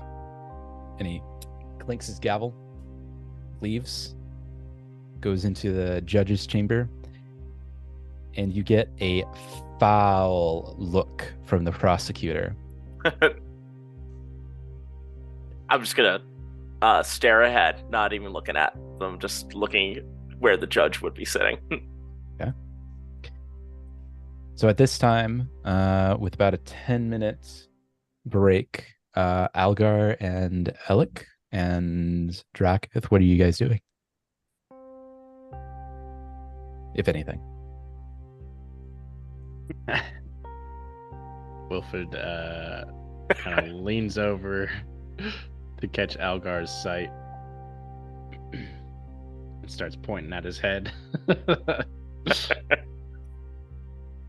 Seeing it, Algar just kind of nods.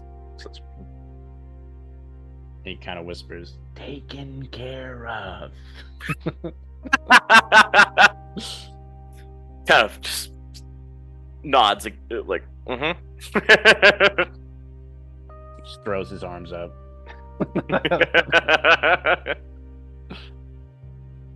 Alec is just watching the prosecutor, kind of like watching her stare down Algar while also staring her down as well. Yeah, she seems noticeably pissed that she doesn't get to give her argument. Mostly pissed at Algar. She is kind of glaring Algar down. And you can't... Well, let's find out. Here we go. Roll a society check. Anyone that wants to delve a little deeper. Ooh. Untrained improvisation. Here we go. Would you say society? Society. Yeah. I got a +8 to that. Hell yeah. Wait.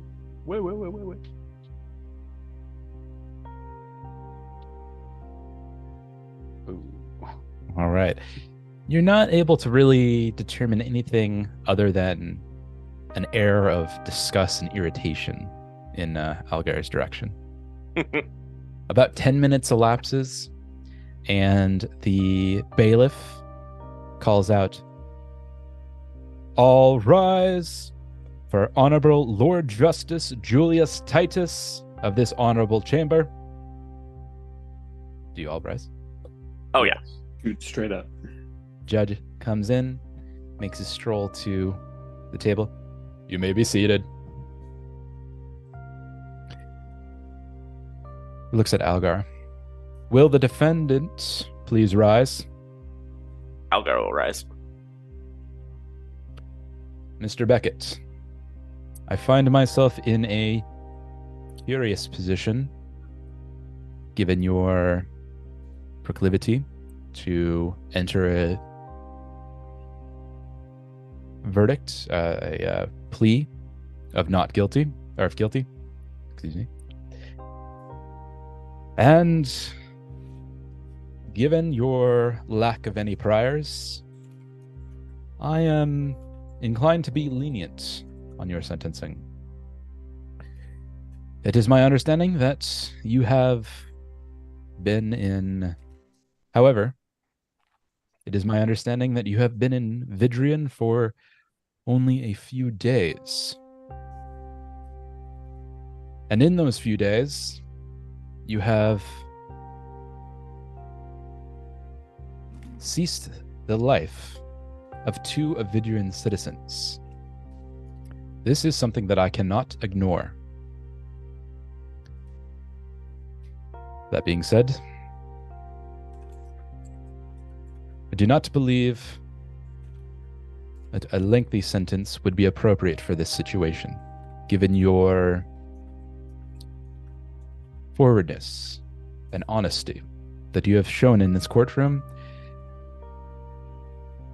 and in the investigation leading up to thus. Therefore, it is my sentence that you shall relinquish half of your goods, be they in coin or in trade goods. He looks at a piece of paper. To the amount of 285 gold pieces, which will now become the property of the state. In addition, I must ensure, for the betterment of the citizens of Idrian, that this sort of behavior does not become a pattern. Therefore, you will be publicly flogged for all citizens to see. Any that wish to gaze on your wounds, you will... Oh.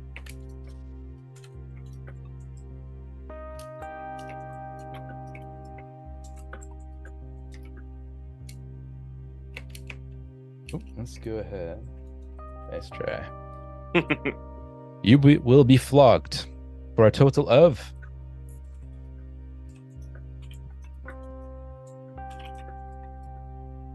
16 lashes in the public square where all can see.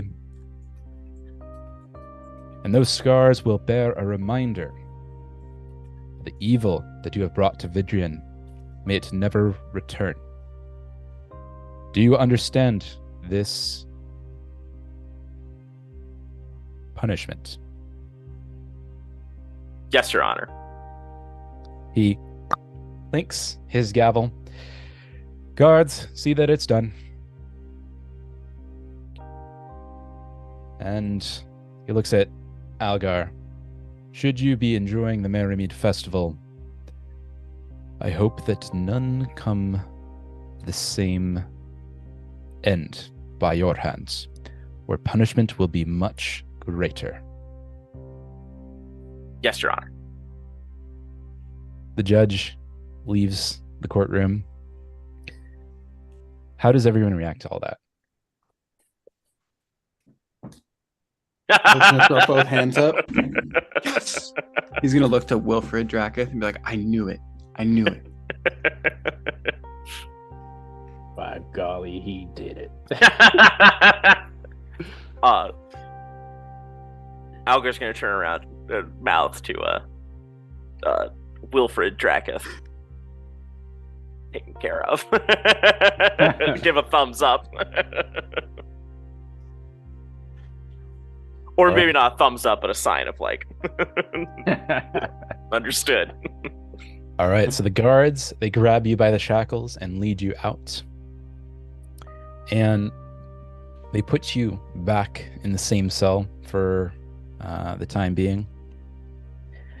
One of the guards kind of looks at you. Will we be committing the sentence in a few hours? Try not to do anything stupid in the meantime. Trust me, I won't. You got lucky. I think the judge, he saw something in you. If it were me, would have been the rope. I understand. And Algar means it when he says he understands. Just be careful that I don't find you on the wrong end of a blade. Not while I'm here. Good. And he leaves. And while that occurs, Algar, or Dracath and Ellic, what are you guys doing? The rest of the proceedings are pretty dull, pretty boring. Not much to say. Couple of petty thefts. Yeah, Wilfred will go over to Arklow, Firebeard, and kind of slap him on the shoulder. You did it, my friend. Oh, did it go well? Well, it seems that he can live another day. Oh, I thought so. You know, I've got a pretty special relationship with one of the schedulers around here. She owed me a favor. Yikes.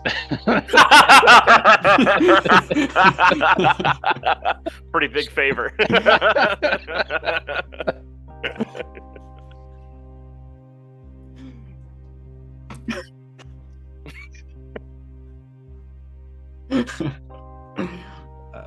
How do you respond? Yikes. Hearing that with the kind of just a surprised look on his face, Alex, thank you so much for all of your help. What are you thinking, lads? Don't get your mind out to the gutter. Whatever you do is on you, Mr. Yeah, I'm not asking any questions around here. He's beginning to realize that what he insinuated. I gave her a case of me fine brew. You don't need to explain it. It's fine. I bet you did. Kind of get your mind out of the gutter. In all seriousness, though, thank you so much for helping our friend. Why? He seemed like a good lad. Didn't seem like it was alright for him to spend a few years in the brig. You're a worthy dwarf after all. Maybe I'll see you on the battlefield. It'll be good fun to have a wee bit of contest between us. Yeah, hopefully on the right side of the blade this time. Aye, hopefully. Well, they dull the blades these days, so hardly anyone dies. Hardly. And even if I don't, I may be seeing you after the festival, if your offer still stands. Oh, yes. It sure does, but I don't have a clan dagger to give you anymore. Nah, you don't. But you stood up for your friends. That means more than you think. Well, my crew means a lot to me, and I certainly would love to have you be a part of it. Well, if I can expect the same kind of treatment, I may be joining your crew in not too long. We shall see. Lieutenant rank still stands. You're welcome. It's a anytime. tempting offer, I'll admit. But we haven't discussed how much that'll come with. Kind of winks. Not really expecting an answer, just kind of messing with you. Yeah. Okay. Well, I suppose you'll be, I shouldn't say looking forward, but overlooking your friend's punishment. It'd be good to have a friend nearby after that sort of thing. It's not one that you want to go through alone. Take it from me. Yeah. All right. Well, we best be on our way. All right. Well, fine day to you. Enjoy the Merrymead Festival. I need a drink. And he walks off towards the nearest tavern. Nice. All right. Couple of hours roll by. The guard comes over to Algar's cell. It's time. Are you ready for your sentencing? Take me to it. Kind of clasps your shackles and takes you through one of the side doors, large steel door, towards a kind of a public you might call it a justice square, where near kind of very close to the Hall of Justice is a plethora of, shall we call them, they're pretty much torture devices, most of them. You're kind of looking at each one, and you see a wheel that kind of spins round and around and around, and a hammer next to it. You see a beheading block. You see a hangman's noose, or a hangman's what do you call them? Oh yeah, what is that galley? called? Yes, gallows. Gallows, a hanging gallows. You see a kind of a public humiliation. What do you call them when you like clink Stockades. down? Stockades. Yeah. Yeah. And you look at each of them and roll a society check. Actually. All right. Anyone that's there, and I'll assume that you guys are there if you want to be there. Roll a society check. Oh. Hey. Nice. So you recognize most of them. The one that you don't, Algar and Drakov don't recognize, but Elik does, is the wheel. So you see the wheel as being a particularly heinous punishment, one where someone is strapped to the wheel and stripped of their clothing and just spun around and around and around, and the hammer is used to break each of the elbows and each of the knees, ending with a bombardment of hits against the chest, finally ending with the brutal decapitation of the head using the hammer. And you kind of, Algar, actually, so I guess Algar and Drak, if they don't know that. I'm so glad I don't know that. I'm so happy he doesn't know that. I was better not knowing that. Yeah. Right.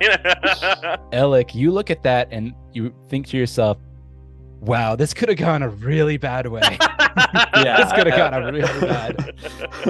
Elik is just gonna kind of like look and see that thing and like look at Algar and Drak. Like, okay, all right, they're not freaking out. We're just keeping it like this. I'm not gonna say anything.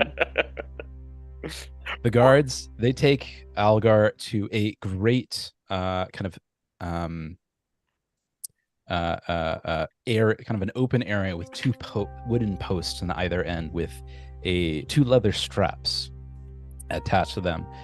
They remove the shackles from your wrists and replace them with these actually, they don't remove the shackles, they just attach the shackles to the two posts. So then you're kind of like your arms are outstretched outward. You almost appear to be kind of an eagle in its descent. Your back is barren, kind of ripped from the tunic that you're wearing, and one of the guards, it's the same guard that kind of berated you right after the sentencing, the one that said that he would have given you the noose. You kind of look behind and you notice it's him that is holding the whip. And you look at the whip, and it is a leather braided whip with three ends with kind of curved hooks around it, intended for the piercing and ripping of flesh.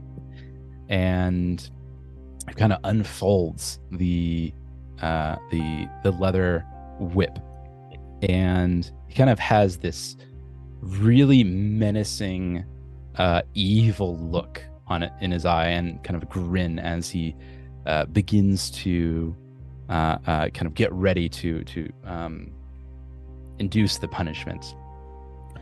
Before that, a caller caller kind of yells out to the crowd that's just now kind of beginning to gather around. Here stands Algar Beckett, murderer of 2 Avidrian citizens.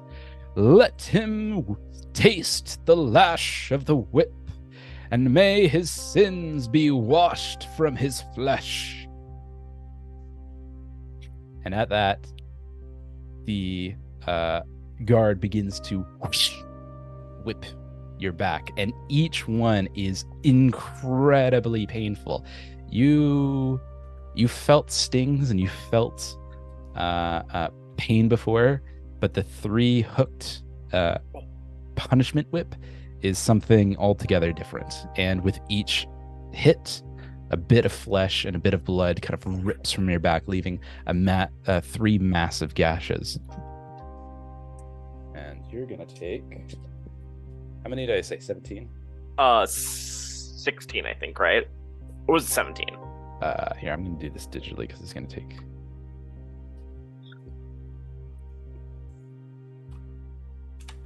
You're gonna take 16d4 damage. Oh boy, here we go. You take 38 points of damage. Damn. At least we have 10 health. Yeah. And each one gets worse and worse and worse as it goes. It feels worse and worse and worse. And be it the increased overlapping hits on the same spot or the shame of all the people watching, there's now a crowd of at least 100 looking and gawking. You're unsure. How do you feel at this point? How does everyone? Let's start with Algar. How does Algar feel? And then we'll see what everyone else has feel.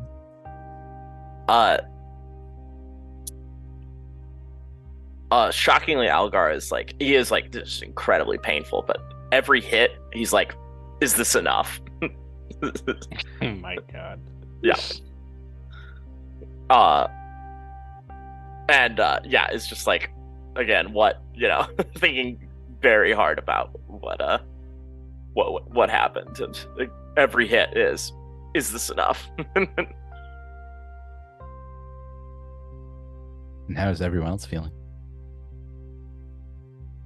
Alec is horrified watching one of his friends just be whipped like this, and just wondering what kind of pain he's going through right now, and also how to help him when he is done being lashed. Yeah, Dracketh kind of winces every time he gets lashed, kind of feeling it himself, even though he's not, in that situation. But yeah, definitely feels for Algar. All right. The final lash, as the individual's counting out. 14, 15, 16. Got him down. Algar, as they kind of cut you down, you feel weakened. You kind of drop to your knees. You can feel the blood on your back, just oozing out of you. And you kind of use the ground to stabilize you. And you can hear the guard, the very same one that held the whip. It's too bad we didn't have more lashes for you, boy. What? Are you even allowed to say that? Jeez. And he walks away. What a messed up goon. Yeah, this guy's getting off on that.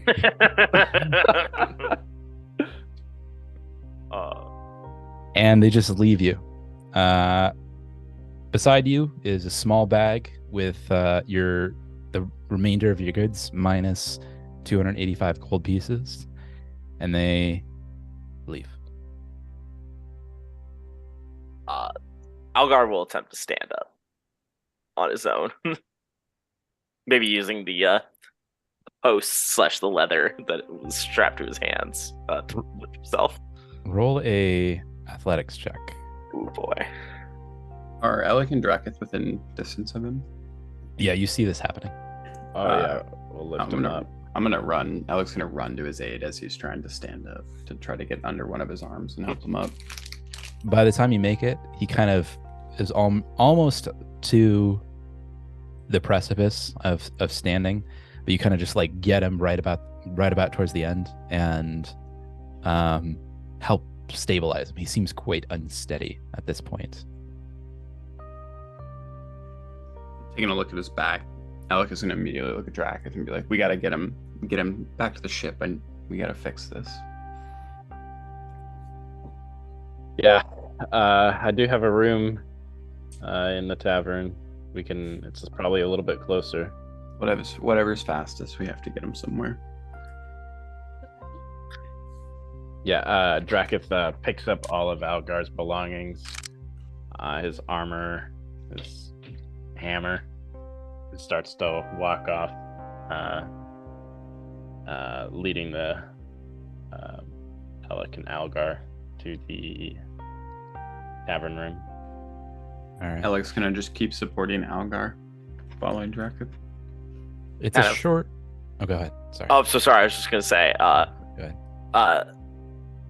Kind of weakly, Algar just keeps looking up at Alec and says, "Mr. Reliable, my friend." Alec's just gonna kind of smirk at that. It's a short distance from the Hall of Justice to the Little Crab, but each movement sends a bit of pain down Algar's spine. Each bead of sweat that trickles into the wound is a little more painful than the last. Finally, you make it to the Little Crab Tavern Inn, and you find Alco Redbeard. What was it? Arklo Redbeard standing at the doorway with a tankard in his hand. He hands it to Algar. Drink up, lad. I'll drink up and kind of again, but weakly say, "I owe you a drink." It sounds like more than one. Nah, lad, you don't owe me nothing. And he also kind of aids moving Algar up to the bed chamber, the one and only room remaining you guys were able to acquire the night prior. You find it significantly a significant improvement to the accommodations of the previous night. What do you guys do? Immediately lay Algar down on the bed, and try to. I'm just gonna take a quick assessment of his wounds, and see how bad they are, and ask Drakus if there's a water source nearby that we could try to cool these down with at all before I try to treat them. Drakus slowly puts down every little piece of armor. His hammer's just laying against the wooden wall, and says, "Yeah, I'll be right back," and heads downstairs to grab some water. Meanwhile, Alec is just gonna reassure Algar that it'll be okay. I'm telling him it's okay, man. Like, you did an admirable thing today, and we're gonna take care of you. Algar's gonna say thank you before. I'm guessing promptly passing out, hitting that bed after that. Yeah, you can fall asleep. Yeah. All right. Drakus, you're able to get water pretty quickly. There's a local well nearby. In return, and by the time you return, Algar, it seems, has already fallen into a deep sleep, kind of vaguing on unconsciousness. You assume from either the pain or the just exhaustion of the experience. He's looks at Alec. He's still alive, right? Alec with a little bit of like a, what do you think I am? Look on his face. Yes, he is alive, but we need to clean these wounds and treat him as soon as possible. Were you able to get water? Plops the pot down. Says, "What can we do?" All right, let's get to work. Let's start wiping these down first. And Alec and Drakus are just gonna try to clean the wound as best as possible and make sure that there's nothing in it at all. And then gonna try to treat wounds to start. Okay. Go ahead. What proficiency are you using? I'm gonna go expert for this. Got it. Go for it. Medicine Love check. it. It's a DC 20. Yes, I believe You so. succeed. You can do 2d8 plus 10. 2d8 plus 10.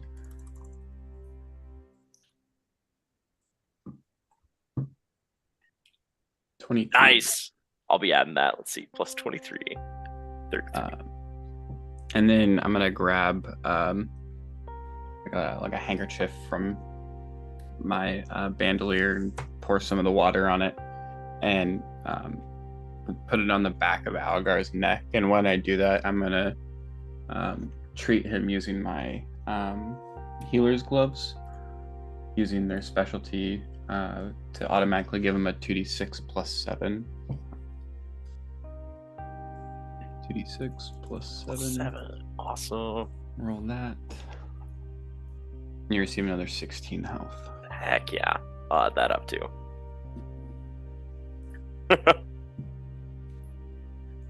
Now we'll conclude my treat wounds for Algar.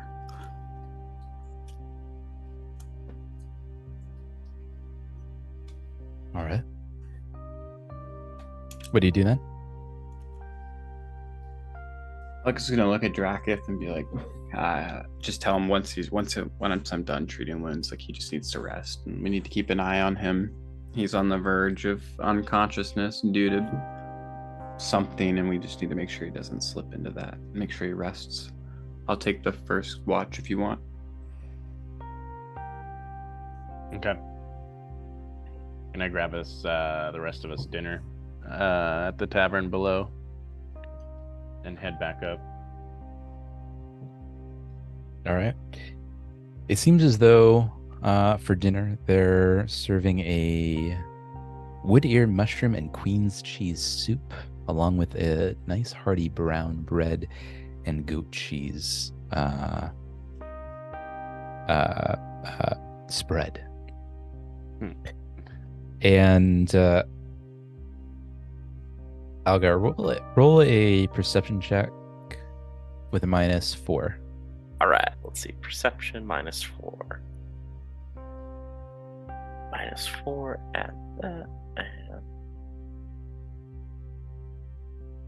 All right, you remain asleep. Alec, however, notices the absolutely delectable smell that is emanating from Drakus' platter of food, and this, you're not sure if it's just the event of the days that makes you particularly hungry for this particular supper, or if it's just the supper itself, but it looks absolutely delicious. Taking a big old whiff of it, Alec is gonna look to Drakus like, man, what did you get down there? That smells absolutely amazing. Drakus has no idea what this is. Alec is just gonna be like, Alec is just kind of chuckle and be like, man, I bet Algar would love to see this. I bet he would know what it is right now. And then Alec is gonna grab his serving and try it. It's rich, it's creamy, it has a mushroomy, kind of meaty, sort of earthy texture to it, but not overpowering, and the fine bits of herbs used that kind of swim in the stew, it's difficult to really distinguish one from the other. You'd say perhaps a bit of basil, perhaps a bit of rosemary. But after a day like you've had, it's a welcome sight. From the moment Alec grabs his serving, he sits down and doesn't say another word. He just begins to shovel it into his mouth, taking sips from his water skin every now and then with a bite of bread as well. All right. And what do you do for the rest of the evening? You just look over Algar, or anything else? Alec will just be watching over Algar for the evening, just, trying to change out any of the bandages that become soaked with blood if they do, and then also keeping a cool towel on the back of his neck. Okay. And that continues through the night? It does, yes. And you guys are switching? Yeah, we're taking like turns back and forth. Perfect. All right, I think with that, it going into the evening, and I think we'll take a quick break. We'll be right back.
And we are back. All right. So the day dawns. Algar, kind of wake, feeling a bit fatigued, a bit sore on your back, but much better rested than the day before. How else do you feel right now? Well, after spending a day of, spending the last however many hours just beating himself up over and over again, the actual thing that is in his mind right now is, again, the words that Draketh said. It's what we do, now. It's what we do after that is important. And so he's thinking of that, feeling back on his wounds, just kind of say yep, they're still there, and they should be there, but also all right, well, gotta keep going forward. Okay. As you kind of wake up, you notice a large bowl of kind of creamy stew and a bit of baked bread, slightly stale by the looks of it, but still hearty, still good. A bit of wedged goat cheese beside it. Your two friends, Draketh and Elec, are still kind of at a doze. Meanwhile, you also hear quite a bit of festivities from outside your window. And as you kind of look, you can kind of see almost what appears to be a parade that is running through the city streets. Hell yeah. I love it. What do you guys do? Well, I'll wolf down all the food. Not even really taking the usual time you would take to be ooh, let's really really savor it. It really is no, I'm just eating this right now. Nom nom nom. Exactly. It's a real Cookie Monster eating a cookie situation. He's not savoring a second of it. Hearing all the excitement going on outside, or hearing the music, Alex gonna kind of shake off the sleep a little bit and stand up and walk over to the window and just be odd. What is this? What is going on out there right now? So as you look out the window, you can see a line of parade floats heading southward to northward. You can see parade floats kind of depicting an ocean gaze and an ocean scene with a mermaid kind of blowing kisses at the crowd nearby, and you can see little bits of trinkets and candy and being thrown out to the crowd. You can see a float with a large kind of what do you call it? Blinking. Anyway, you see a row of parades kind of leading northward. Quite a few people enjoying the music, enjoying the dance, a few carts here and there, kind of giving out wares and giving out trinkets and giving out bits of food and roasted meats and cheeses and festival pies and the like. And you all feel slightly slightly improved morale from the previous day's challenges, we'll call them challenges.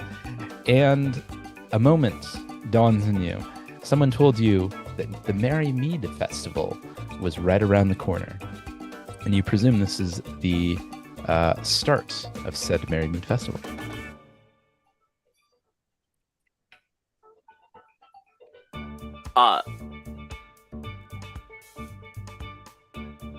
Algar will stand up off the bed, having just like wolfed down that food. And has Drakus woken up yet? No, he's actually asleep, but his journal is at your nightstand, open to a certain page.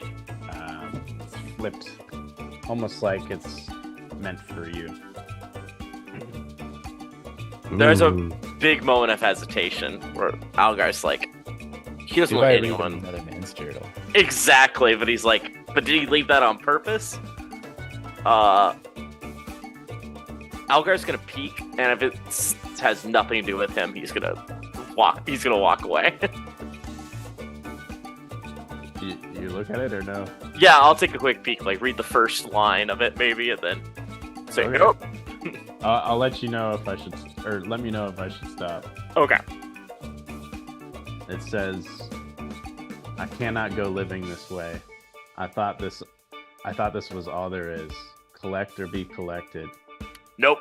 All right. If Algar's like, you know what? I'll ask the man himself when he wakes up. Okay. Drakus starts to growl and moan from all the music and commotion outside, thinking he could get a full night's rest. Even longer rest than he thought he was going to get, but he gathers himself and slams his hand over his journal, puts it in his pocket. Like, what's this all about? The journal being open or the music? Out there. I don't know. Isn't it great though? Right? The party has begun. And Algar's going to reach a hand out to Drakus to lift him up off the bed. Of course, he's really like, nope, I'm sleeping. I suppose I should keep you guys out of trouble. And he kind of winks at Algar. And for the first time in a long time, Algar laughs. So he's going to walk over to Alec, give him a big hug. Alec is gonna embrace that hug and give him a big one back. Like, it's like you said, Drakus, what we do with it's what we do with ourselves afterwards. How we pick ourselves up and what we do is that's important. Yeah, whatever. And he starts going down, getting ready to go down the stairs. And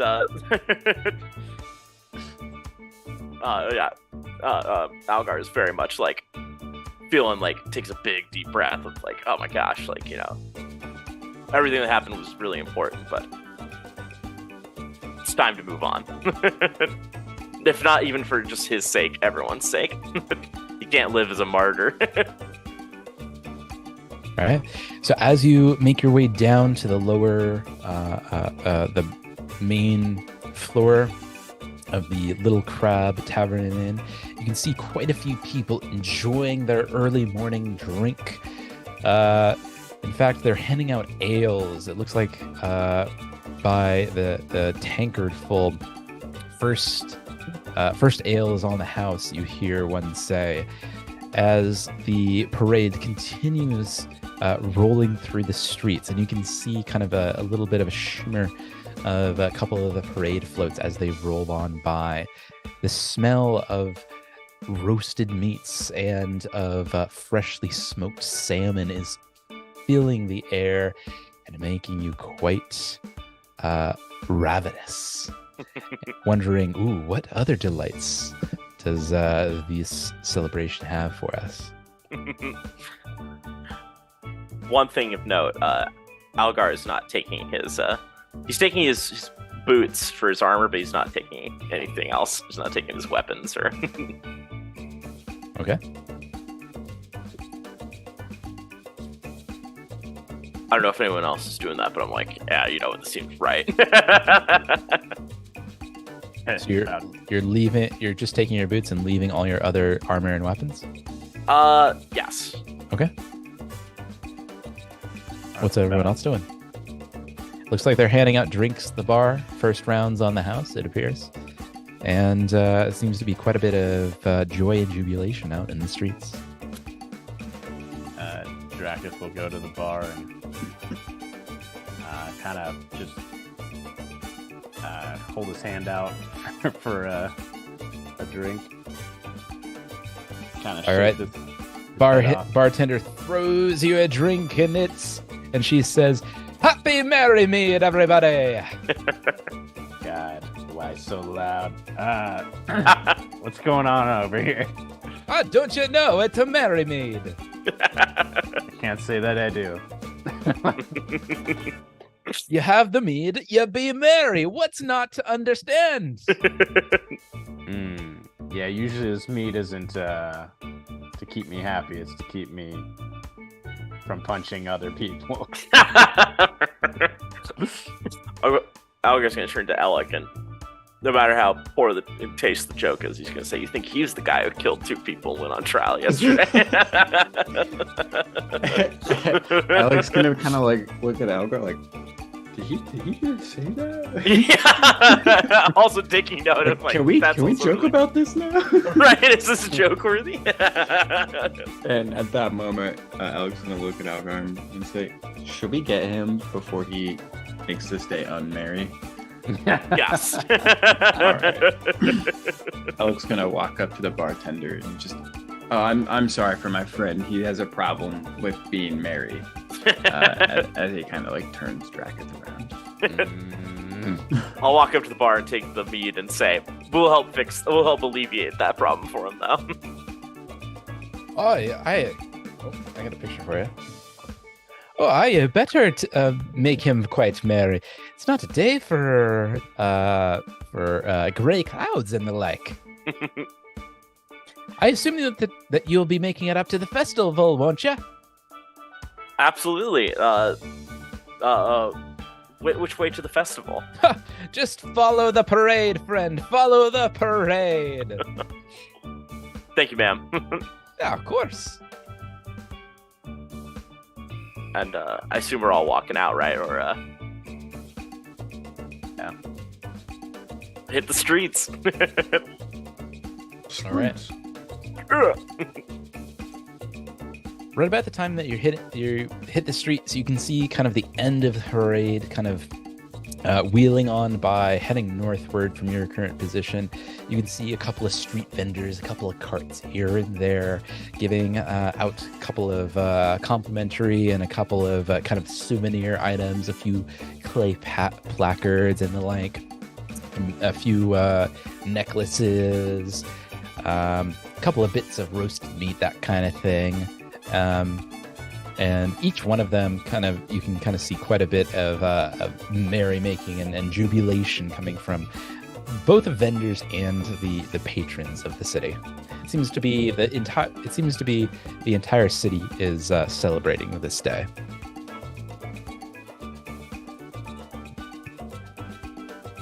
What do you guys do? Shall we follow the parade? Dracus, as stiff as a board, starts walking and following the parade. I look eagerly, like, yeah, we should definitely follow this. I've never seen one of these before. Neither have I. Let's see what it's all about. All right. Following the parade northward, you find that it comes to nearing the Jewel Market north of Vidrian, the northern ends of Vidrian, and you come across the fairgrounds. I need to get this. There we are. You guys can't see the token things. Hold on. Heck yeah, look at this. I love this. Are you going to love it a little bit more right about now? Yeah! Campaign 1 vibes, baby. What? Tug of war, ring toss, karaoke. Yeah. As you're looking around, you can see a mass of tents and carts all across the fairgrounds. at its center a massive big tent that has quite a bit of a crowd already lined up around it, looking for tickets for the evening's event. Beside it, a smaller tent, a small kind of little tent, and quite a few games, activities, challenges, vendors, and all sorts of festival events to take part in. Do they have cooking competition? Yeah, they do, and a drinking competition. They have an archery contest too. Yeah, they do. Got some for everybody. The combat tournament. Oh my god. Where to first? Up to you.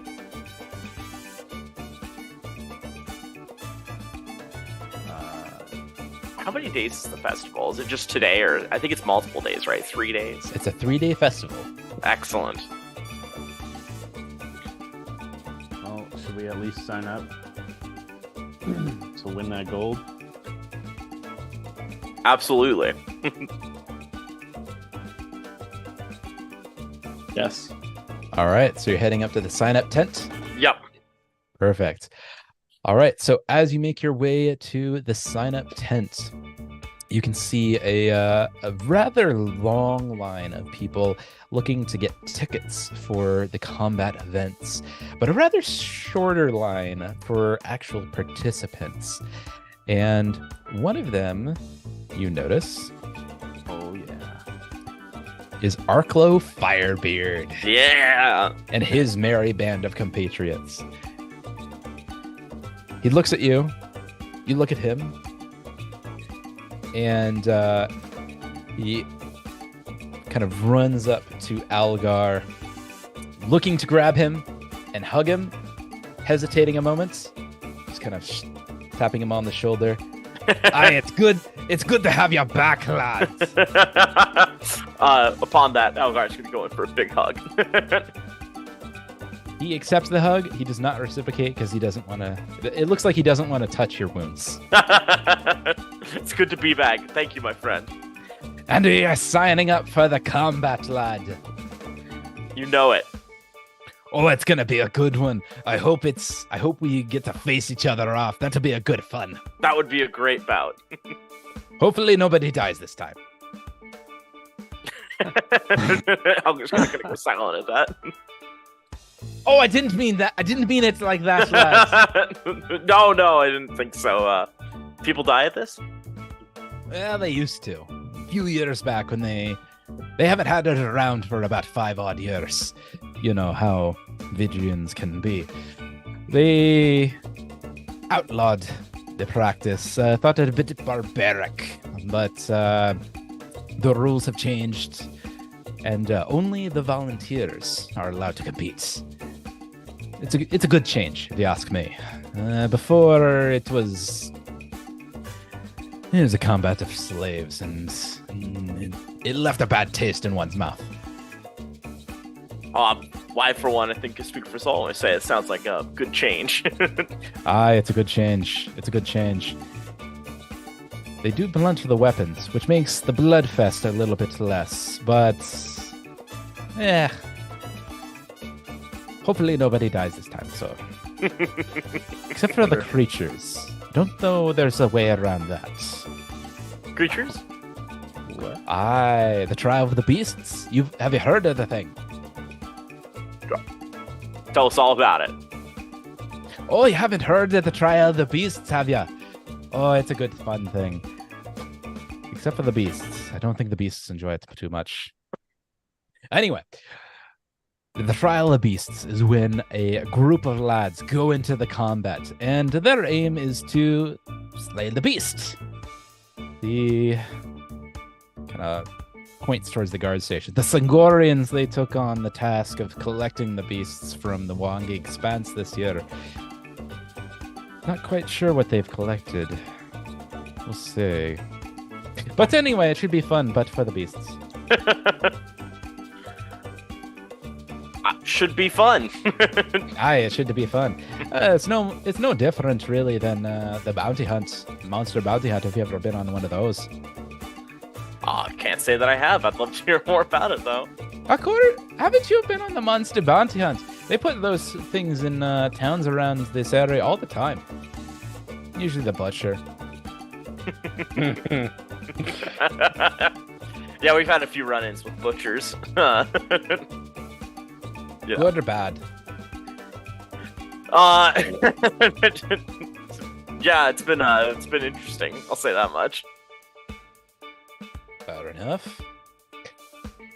Well, if you be wanting to signing up for the contest, you better get up there quickly. They're only taking on 8 or so competitors. What are the rules and stipulations? Oh, it's pretty basic. There's 30 rounds. Winner take all. Entry fee 500 gold pieces, and the winner get 5,000 gold pieces. Not to mention the blade of Bakner, and they get to be an honored citizen of Vidrian, which is fine and good. But I'm more interested in that shiny blade, and them shiny gold pieces. Might be a little rich for my blood. Oh, didn't I mention? It's 500 gold pieces per group. Oh, okay. You fight as a group. You gotta fight as a unit. Live as a unit, die as a unit. Well, hopefully not die as a unit, but hopefully live as a unit. All right. Do we have? I think we have enough, right? Yeah. Well, you gonna sign up or what? Oh, it's going quick. After you. Sorry. Oh, I've already got my team signed up. Don't you worry about that, lad. I'm gonna enjoy the festival and see how the rounds go. Is the event today, or is it spread out? The first round is this evening. In fact, there's one round each evening, and the climax. Oh, the climax will be good. The final 2 teams combat. Team versus team, brawl versus brawl, and see who lasts the longest, who is able to vanquish the other. Sounds like quite the merriment. Oh, it should be a good fun. All right, we better get up there and sign up. All right. So making your way to the sign-up tent, you find a, you'd probably call him maybe a low-level diplomat, or a low-level bureaucrat. Someone that's kind of taking on signings, and kind of monitoring and managing the sign-in list. He looks at you, kind of looks at you and your compatriots. And are you signing up for the combat? Is that your intent? Looking at Elk and Drac and Thalgar, I say, yes, looking to sign up for, looking to sign up the best team in the whole town, I'll say. Kind of raises an eyebrow. Best team in the whole town. Well, you're in the right place to prove yourself right. Well, it'll be 500 gold pieces as the entry fee, and then I'll have you sign your waivers. Waivers? Oh, hi. It's a dangerous business. People do die doing this. Yeah, people used to die about 5 years ago, but we're taking some extra precautions this year. Enchantments on the blades ensure that no one is cut mortally, hopefully. Hopefully unconscious is your end if you should fail. But there's no guarantees. Fair enough. And do you have the gold? Let's see. Well, I got 38 gold I can spend. You're gonna need a bit more gold than that. I'm afraid buying is 500 gold pieces per team.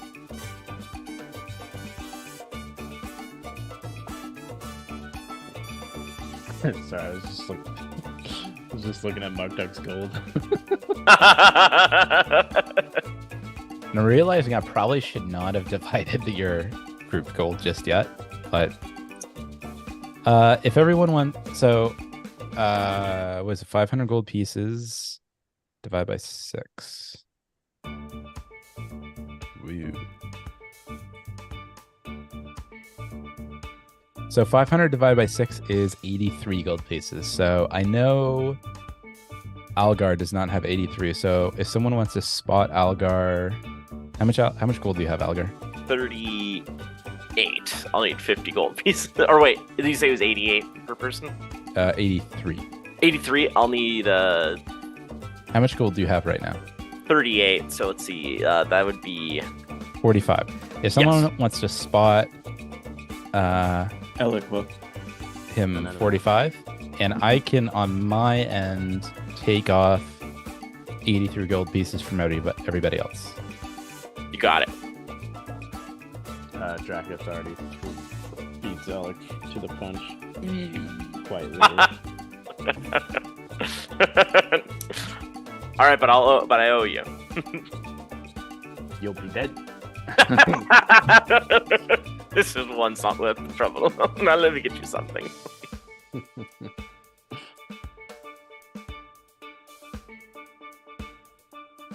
Okay, perfect. So I am taking off 83 gold pieces for all members that are not currently present. Everybody else that is currently present, Algar excluded, take off 83. Algar, you take off whatever you got. You got it. I'll take the 45 off. And whoever is spotting Algar, if you're so inclined, make a note somewhere on what he owes you. Yeah, I just took it off.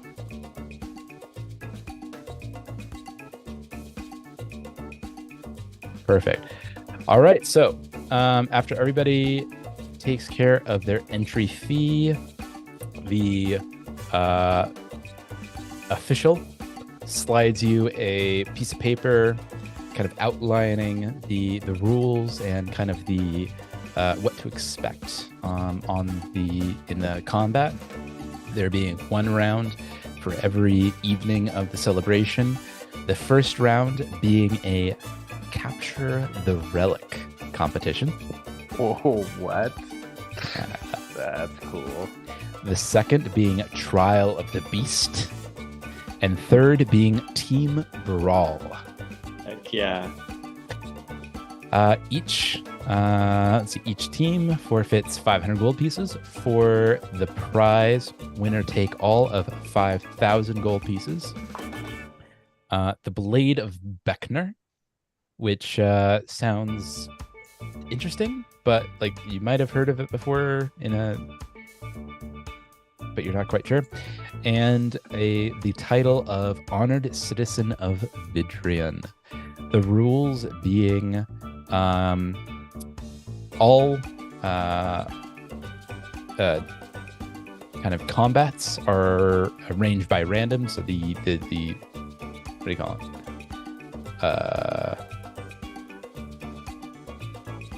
I'm blanking on the word. Tournament outline, not outline. What's the word for it?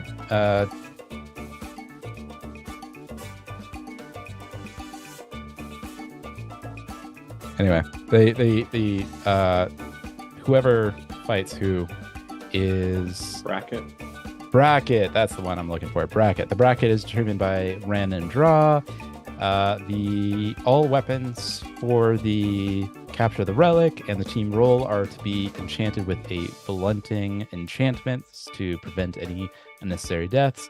And winner take all, and you sign away all your rights to complain for unscrupulous deaths. Sign here, here, and here. Yeah, sign here and here and here. Beckner, the sort of Beckner. There's a like a house or noble or something. Yeah, roll society check. I don't know. I'm spitballing. Hey, your spitball comes in handy.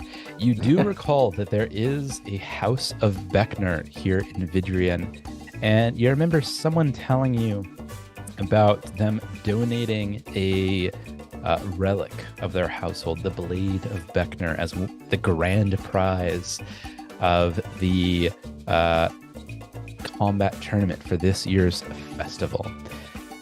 As for their motivations to do so, you've heard a couple of different stories. One being a genuine interest in improving the camaraderie of the fellow Vidrians. Others as a token of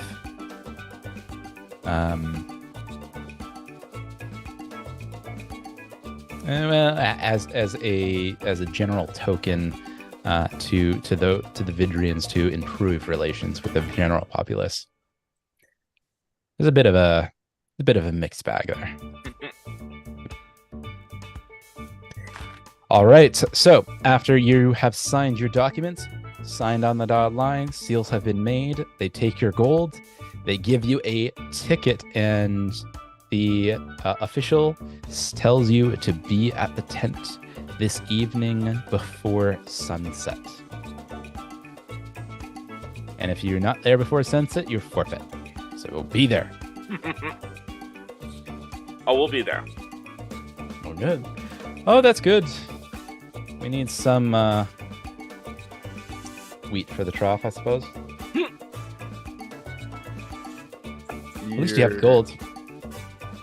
He's a bit of an ass.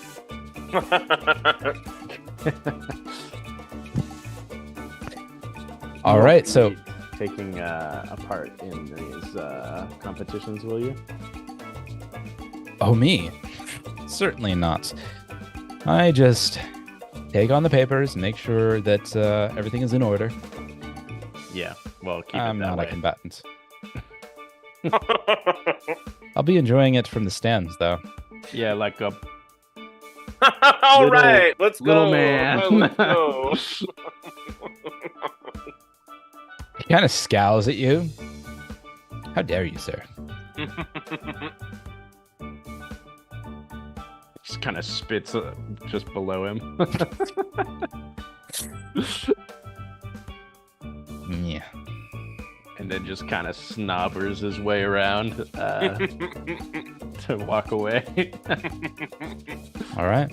So it is early. It's about mid-morning or so, about 10 or so in the morning. You have the full day before you need to report back to the big tent for the grand combat of the first phase of the Merry Meet Festival. What would you like to do in the meantime? I'll make a mental note that I'll go back for my armor before we have to sign. Before we have to go in. Fair play. But there's so much to do, Alec. You could prove your incredible skill at the archery range, at the archery contest. You won't. I don't know. I'm pretty nervous for that. You nervous, Mr. Reliable? I've never gone up against other people before. I've only had to kill. We'll start killing the competition. I suppose it would be a lot of fun. I don't want to push you into it, but I'd give it a try. I'll give it a try, and Drakus shoves him over that way. All right, so you're making your way to the archery contest, are you? yeah. All right, well done. All right, so making your way to the archery contest, you find a elongated field, and on the far side, 3 large targets that are endowed with white, black, blue, red, and yellow paint. You see kind of an official or someone that seems to be managing the archery contest at the far end, right about here. And he seems to be taking a few gold coins and handing out a few what appear to be kind of tokens. as people are enjoying the festival and participating in the tournament or in the archery competition. And you gain his attention. You there with a bow, would you like to step forward and enjoy the festival in all its glory? Join the archery contest. Prove your worth, sir. Walking up, Alec is pretty eager and excited. Yeah, I'd love to join. How do I do so?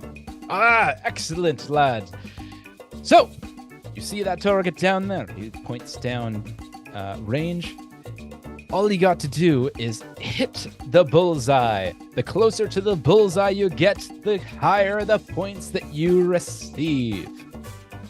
If you get 3 bullseyes in a row, you win the grand prize. A blind pepper bolt, sir. And if you fall a little bit short, that's okay too, because you win yourself a festival token and a copper arrow pin, don't you know? Alec was kind of awesome. All right, when do I begin? You can begin right now, sir. We have an opening. It'll just be 1 silver piece to enter the competition. Alec is gonna reach into his pocket and kind of flip up a silver piece to him. Thank you, sir. He grabs the silver piece out of the air, hands you an arrow. You can use any of our bows if you like, or if you have one of your own, you're more than welcome to use that. I'll stick with my bow. Fine sentimental choice, to sir. me. Well, step forward, sir, and let's have a go. Kind of leads you towards a chalk line that outlines the standing area. Now, remember, sir, if you wish to go for the grand prize, that'll be 3 entries, 3 silver pieces, back to back to back. If you go for the regular prize, that'll be a copper arrow pin and a festival token, which you can redeem for drink or for the raffle prizes. Alec's gonna reach into his pocket and pull out 2 more silver pieces and hand it to the gentleman. Yeah. Fine choice, sir. I love seeing a man with grandeur. Take your shot, sir, and let's see how you do. Awesome. Let's do it. Just a regular strike. Yep, regular range attack. Sweet.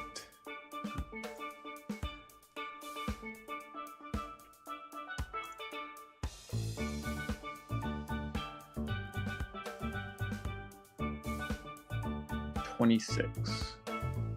And he hits the red. Oh, so close to that yellow bullseye. But no dice this time. Let's see if he can do it again. Let's see if he can hit that bullseye this time. Am I taking a multiple attack penalty for this? No. Okay, sweet. You have time to kind of collect yourself and kind of put your best foot forward. Okay, sweet. All right, I'm gonna strike again. Ooh, 33. Hey ho, we have a bullseye right there, sir. You get 2 more of those and you win the grand prize. All right. Alec's gonna kind of stand there and just collect himself one more time, looking at the target. He's gonna draw back and let his arrow fly. Only a 32. Oh hey, my look at that! We have a second bullseye! If he gets 1 more, ladies and gentlemen, he will win the grand prize. Can I can buy another one? You may. All right, cool. It needs to be 3 consecutive. They don't need to be in batches. Yeah. Okay, cool. You got it, Alec. Do it. Yeah! Woo! I'll give the gentleman another silver piece. Mm-hmm. And I will strike again.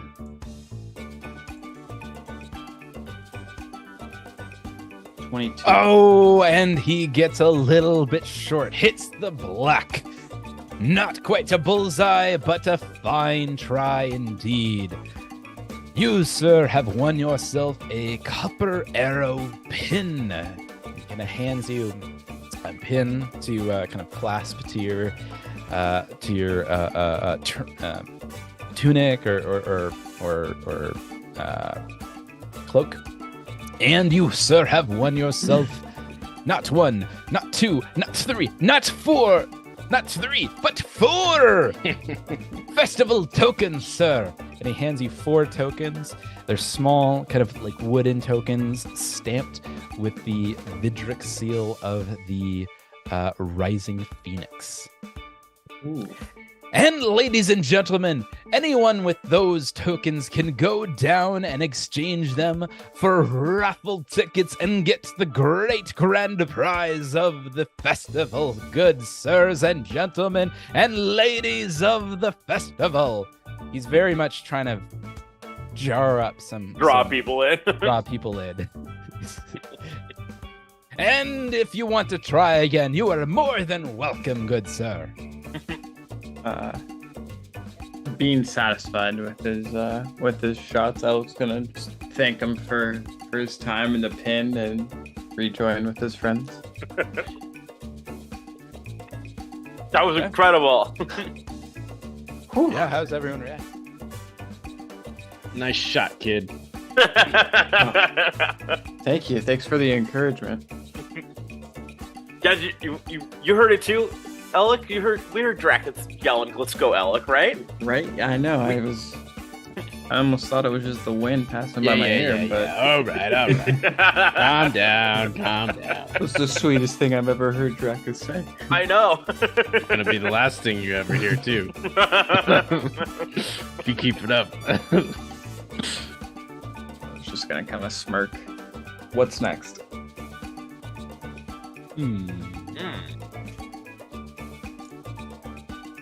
Well, up to you. Quite a bit happening all at the festival. Everybody, like half the town, seems to be filling up the festival and enjoying its attractions. we can go play some blackjack. We have what else do we have? We have the ring toss. Oh, we can do a tug of war. Algar, I think you should try your hand at the cookie competition. Yeah, Drakus kind of fluffs your hat a little bit. Honored. He's gonna stand a little taller and say, "All right, then, let's see what this old man can do." Old man. All right, so you make your way to the cookie competition.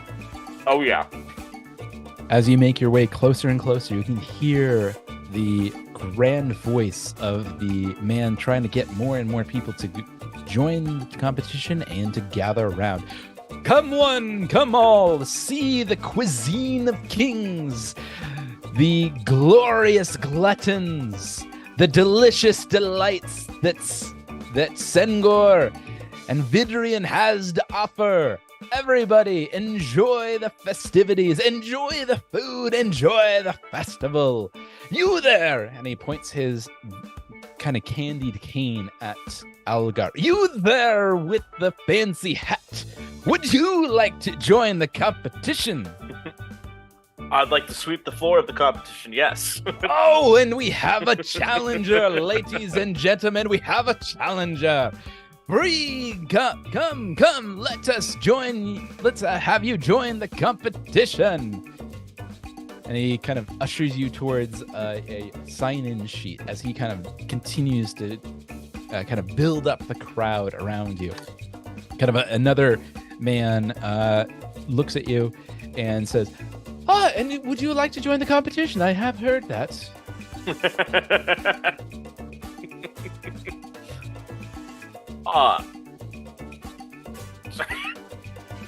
Yes, absolutely. Oh, very good, very good. You definitely have the hat and apron to match. Very good, sir. Let us get you into that competition. It will be a bit of an entry fee, but you have the opportunity of winning a grand prize, sir.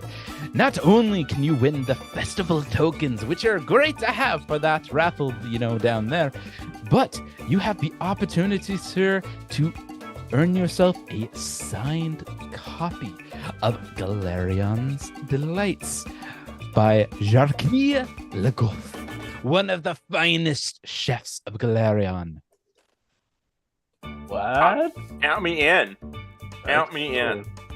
Ah, excellent, sir. Excellent, sir. I assume that you have all of your goods that you need for said competition. I do. Excellent.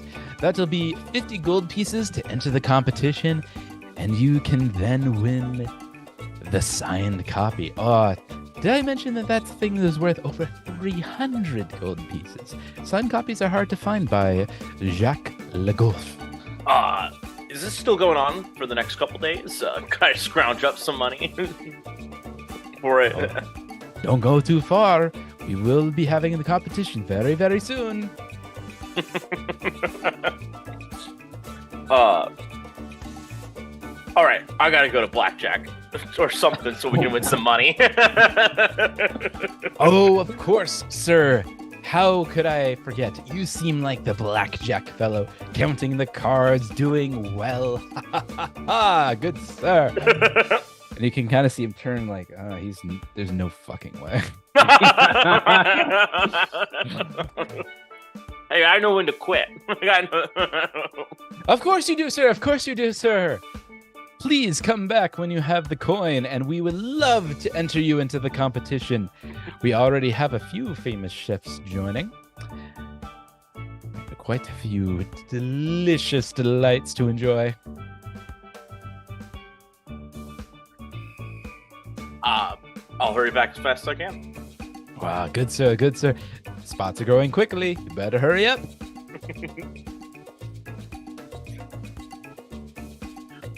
So Algar's gonna run over and be like, I gotta go win some money. 55 stakes, 50. 55. Doing something. Yeah, let me go first. Oh, blackjack it is, huh?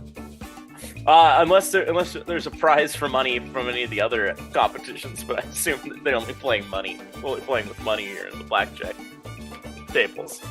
Yeah, looking around, you're kind of hearing what a lot of the announcers are saying. It seems to be the biggest push appears to be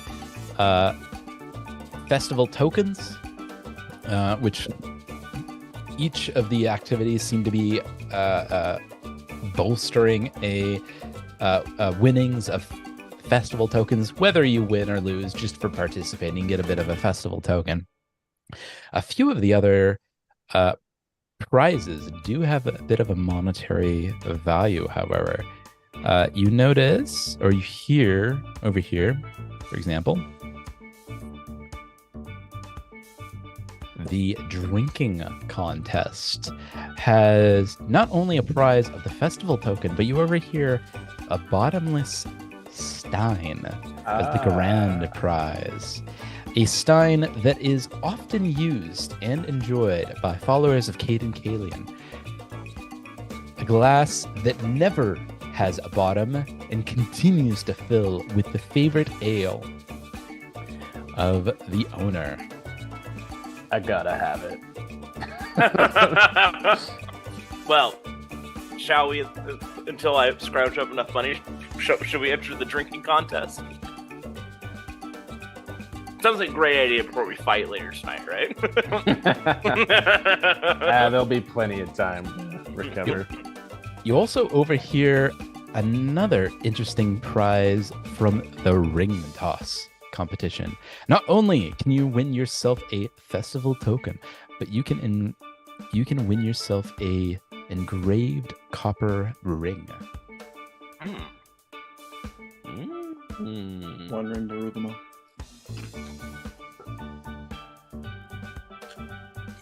Dang, which would you rather do? I know which one Dracketh is going for.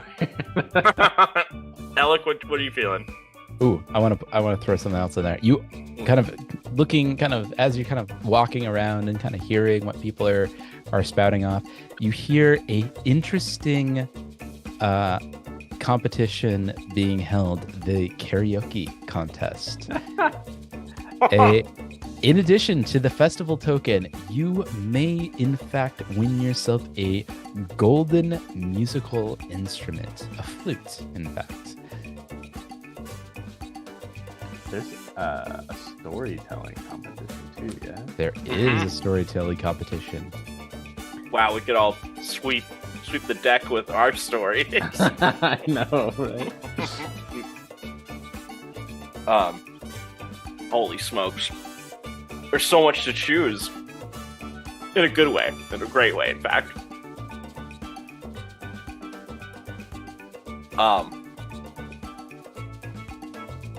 Ooh. As you kind of like walk around, you also hear not in addition to the festival tokens, what the winner of the pie eating contest might also win 100 gold pieces. Going to the pie eating contest. That's what I'm going for. Okay. Alec's gonna follow Algar.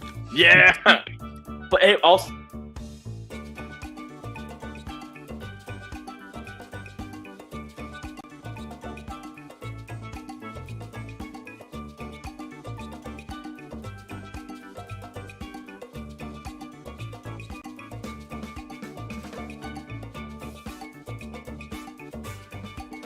Whoop.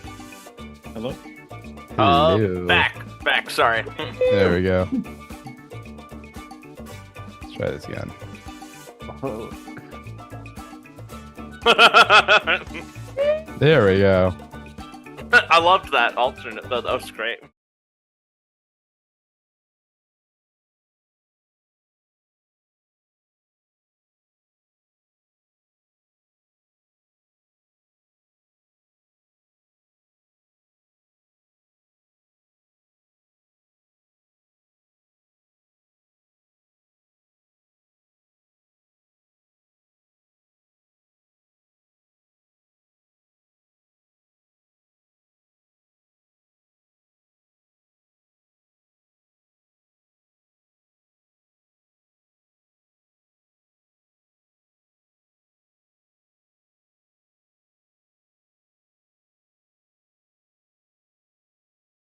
And we are back, ladies and gents. Okay. Slight technical difficulties. It happens. All right. So you have heard that there is a prize for the pie eating contest. Not only can you win yourself a festival token, you can win the grand prize of 100 gold pieces. Gotta go. I'm going for the pie eating contest because then also, I'm full of pie. If we go do the drinking contest, if we haven't eaten anything all day, if we stuff ourselves full of pie, we'll be better set for the contest. I guarantee it. All right, so as you draw closer to the pie eating contest, you see another gent looking for new victims. I mean participants to join in on the pie eating contest. You, sir, you look like a fine chef that knows his meat pies. Would you like to join in on the pie eating contest, sir? You point the way and I'll start eating. Ah, excellent, sir. Kind of directs you towards a sign-up sheet. Another gent, lady actually, is taking down names and taking in the entry fees. Oh, good sir, would you like to join in the pie eating contest? Yes, ma'am, I would. What's the entry fee? Oh, the entry fee, it'll be 25 gold pieces to enter this pie eating contest. Alec's gonna walk up to the table and slap down 25 gold pieces. I want to watch you eat. Oh, I love it. I want to see you. I want to see this. I love it. I owe you. 25 gold pieces, 25 pies. That's right. Oh, good I'm sir, counting you on have you. the goal to join the pie eating contest. You certainly have the gut to do it. You're not wrong. You're not wrong. I mean that in the Algar's most stomach. loving sort of way, don't you know?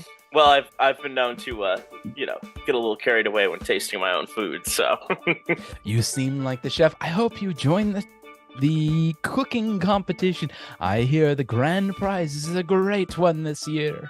oh, the minute I win this, I'm gonna go win that. So Oh, it's a good choice, sir. Let us get you down for the next round of the pie eating contest. I love this. All right, so throwing down 25 gold pieces. Elik, go ahead and minus yourself 25 GP. You, Algar, are placed on a table in front of a crowd of perhaps 50 to 100 spectators looking at you.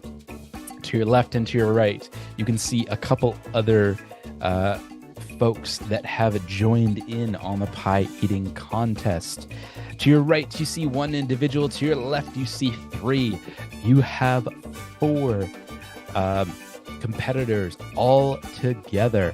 And before you, plates and plates and plates of pies, each one of them being a festival meat pie, about the size of both your fists curled together. That And- sounds like my kind of competition. All right. And as you kind of join your seats and the announcer garners a crowd, you can hear the announcer kind of increase the jubilation of the crowd, kind of riving them up before the competition begins. The person that was taking notes before is now setting up signs beside you to indicate how many pies that you consume. The announcer speaks up. All right, ladies and gentlemen, we have 5 participants in our pie eating contest this evening.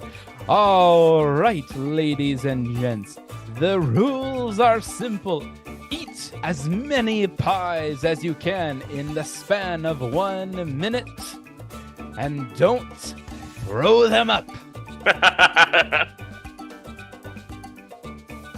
And if the participants are ready, gonna wait for everybody to be set. Ready, set. The announcer grabs an hourglass, flips it. All right, eat your pies. And everybody begins to consume the pies. Algar, roll an acrobatics check to cram in as many pies as you possibly can. All right. Nat 20, baby, nat 20. Let's go! 29. All right. You are going to successfully consume in the first round, about 20 seconds or so, 3 of the meat pies. Roll me a fort save, please. Okay. And there's the catch. Right.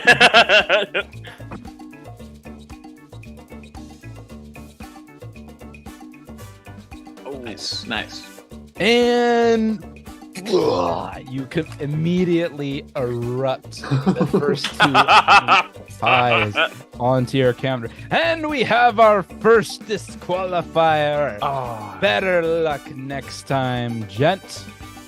The others, they continue on to the meat eating, the pie eating contest. And one emerges victorious. He's a gargantuan behemoth of a man. And his mouth is probably the size of your head. And you look at him and you're thinking, fuck that guy.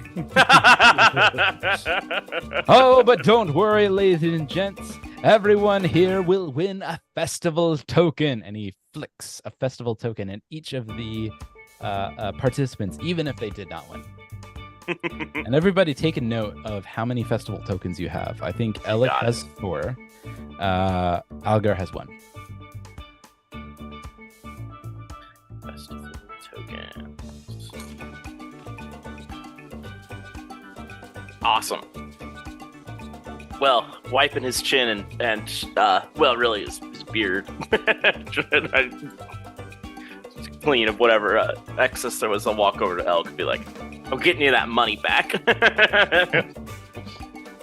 It was still worth it.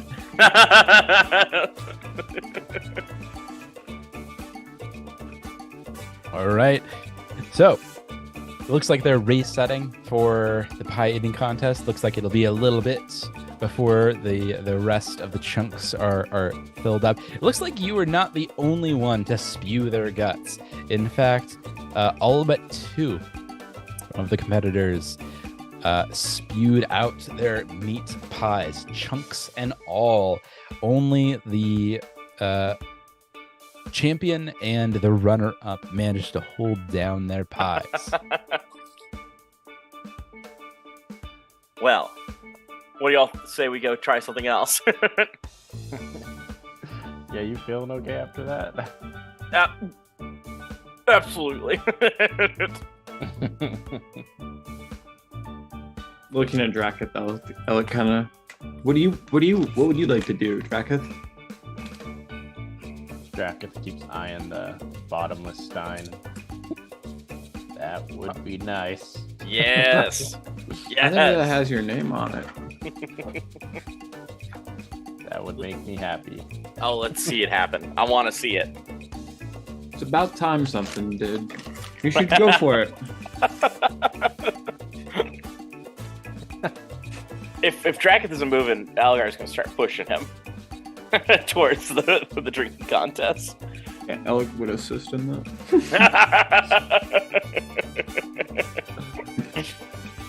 Draketh willingly walks over.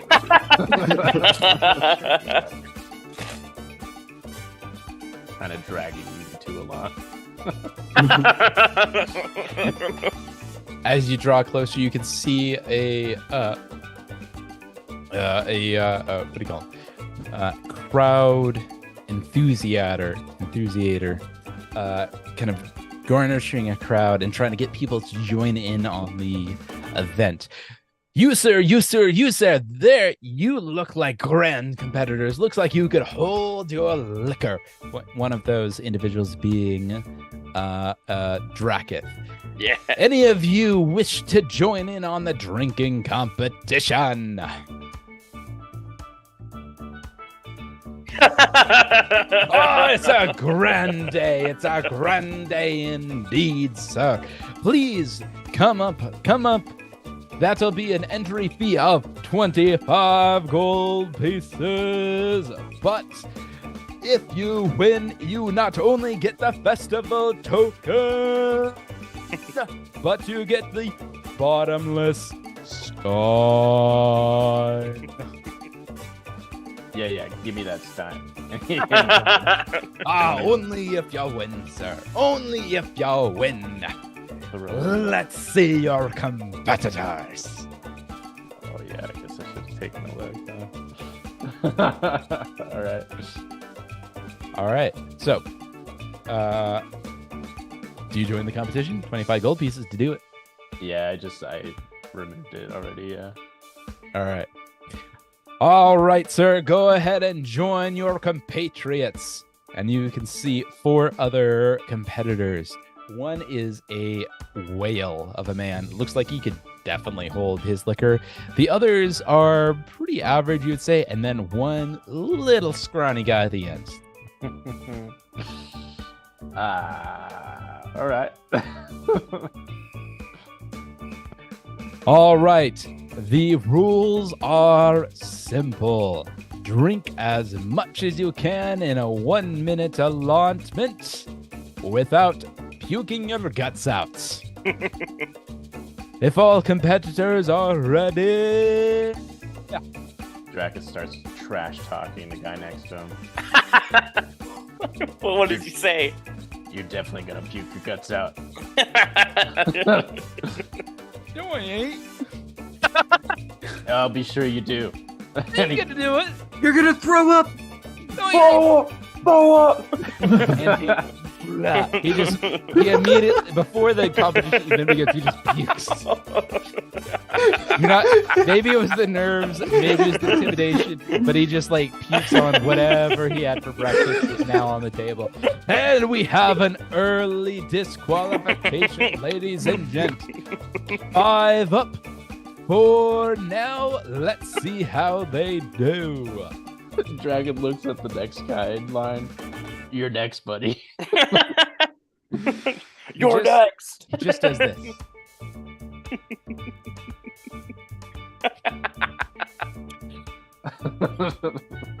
And if you're ready, gonna hold an hourglass at the ready. Drink. Go. All right. Roll athletics check to see how many drinks you can get down at once. Nice. 29. All right. You successfully down 3 drinks. Roll me a fort save. Whoa. Oh. All right. You're definitely feeling the effects already, but you're holding it down okay. And everyone else, you see, kind of looking around you, you see one of your competitors has already spewed. You're down to 2 competitors. One to your left, one to your right. Roll another athletic save. Let's go, Dragon! Yeah, let's go.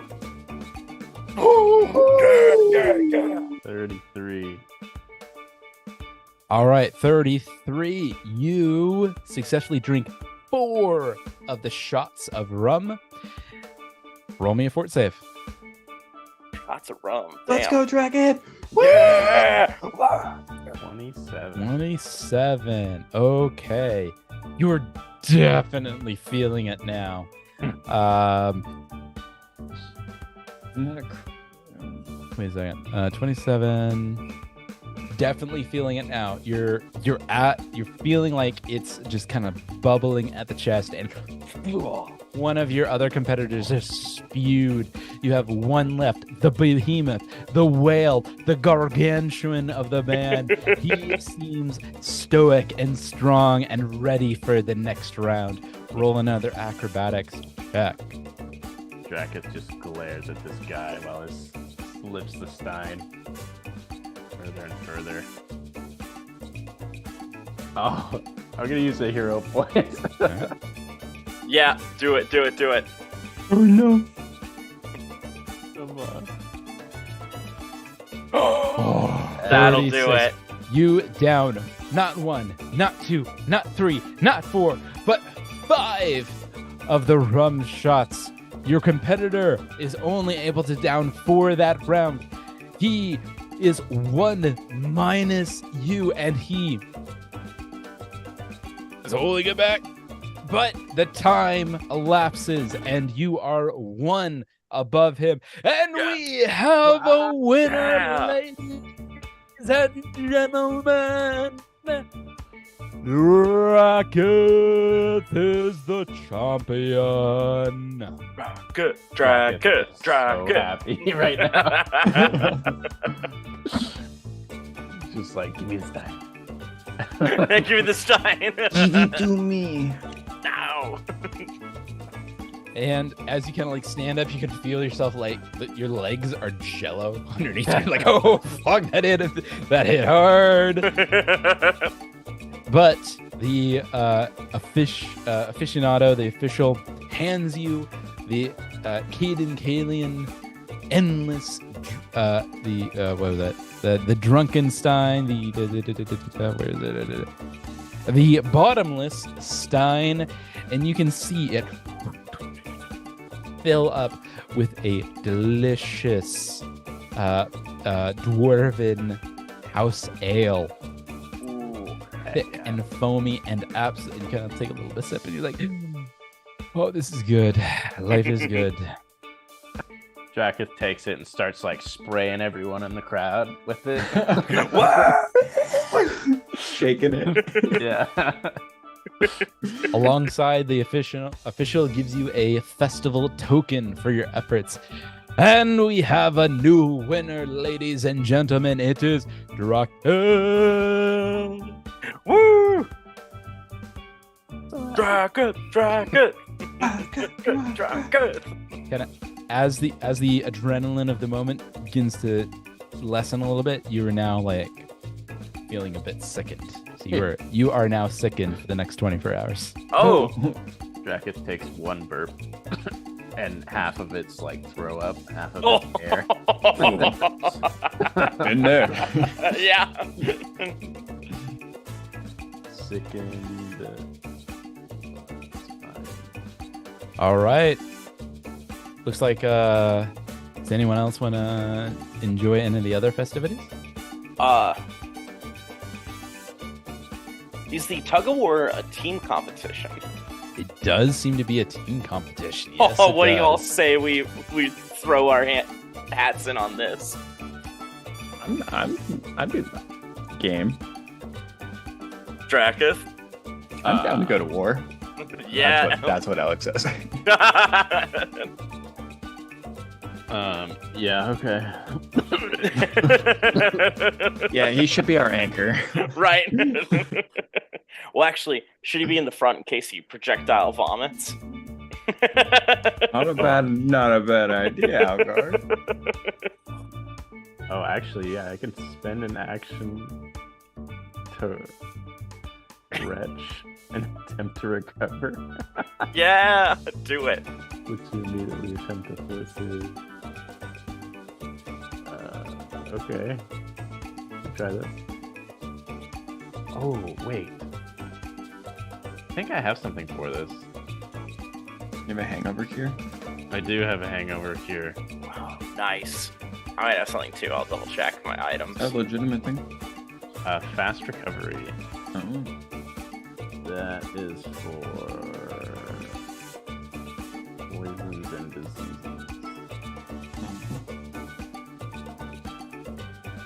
Reduce the drain condition. Never mind. That's something else. Yeah, I guess I could spend an action to throw up, I guess. Yep. Yeah, I don't have anything. I thought I did. Is that something I can do? Yeah, so go ahead and roll a fort save against the DC. Nice. 28. Fort save DC starts at 16. You get this plus 7. What'd you roll? 28. All right, you successfully puke your guts out. Love it. But thankfully, because you are after the competition, it doesn't count.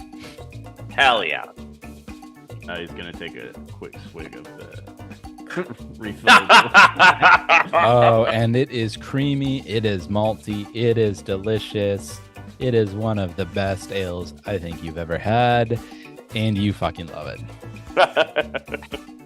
He starts roaring. Let's do the thing.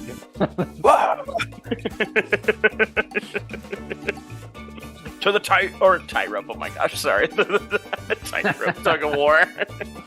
Tug of war competition. All right, so as you get closer and closer to the tug of war, you can see a man. It looks like he's trying to get more and more compatriots to join the competition. And you, sir, would anybody like to engage in the tug of war? You, points at you as a party. Would you like to join in? As long as the other team doesn't mind getting their butts kicked. Oh, and I think we have a challenger, ladies and gentlemen. Let's see how they do. And you have a group of about 150 people kind of enjoying the show right now. All right. Kind of directs you to one side. Scratch that. The entry fee 5 gold pieces to join the tug of war. Yeah, Drakus, on the high of winning, slams down the 5 gold. Oh, sorry. That should be 5 silver pieces. 5 silver pieces is what I meant to say. Perfect.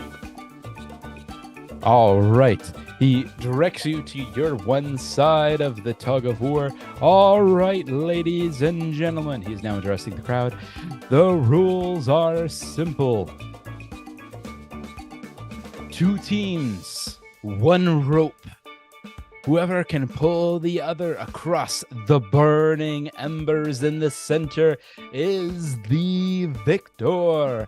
And as he says burning embers, his assistant lights a plethora of embers, and they're kind of emanating about a foot and a half above the ground. And you can see them kind of burning and charring, and they are warm. All right. Both teams, lift your ropes. And on my signal, pull. Ready? 1, 2, 3, and pull.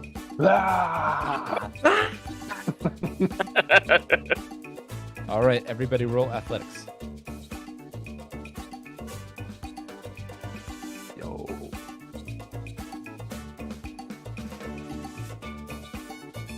All right.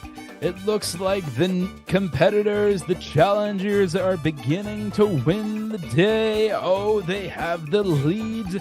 Will they be able to keep it? We shall see, ladies and gentlemen. Roll another athletics. Yeah.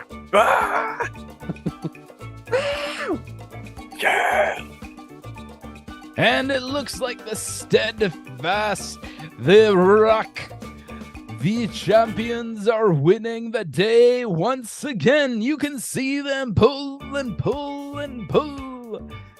Roll another athletics. Yeah. Yeah.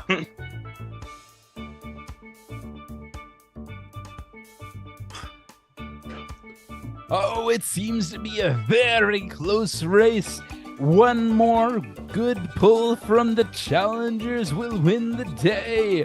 Can they do it? Roll another athletics. Let's go.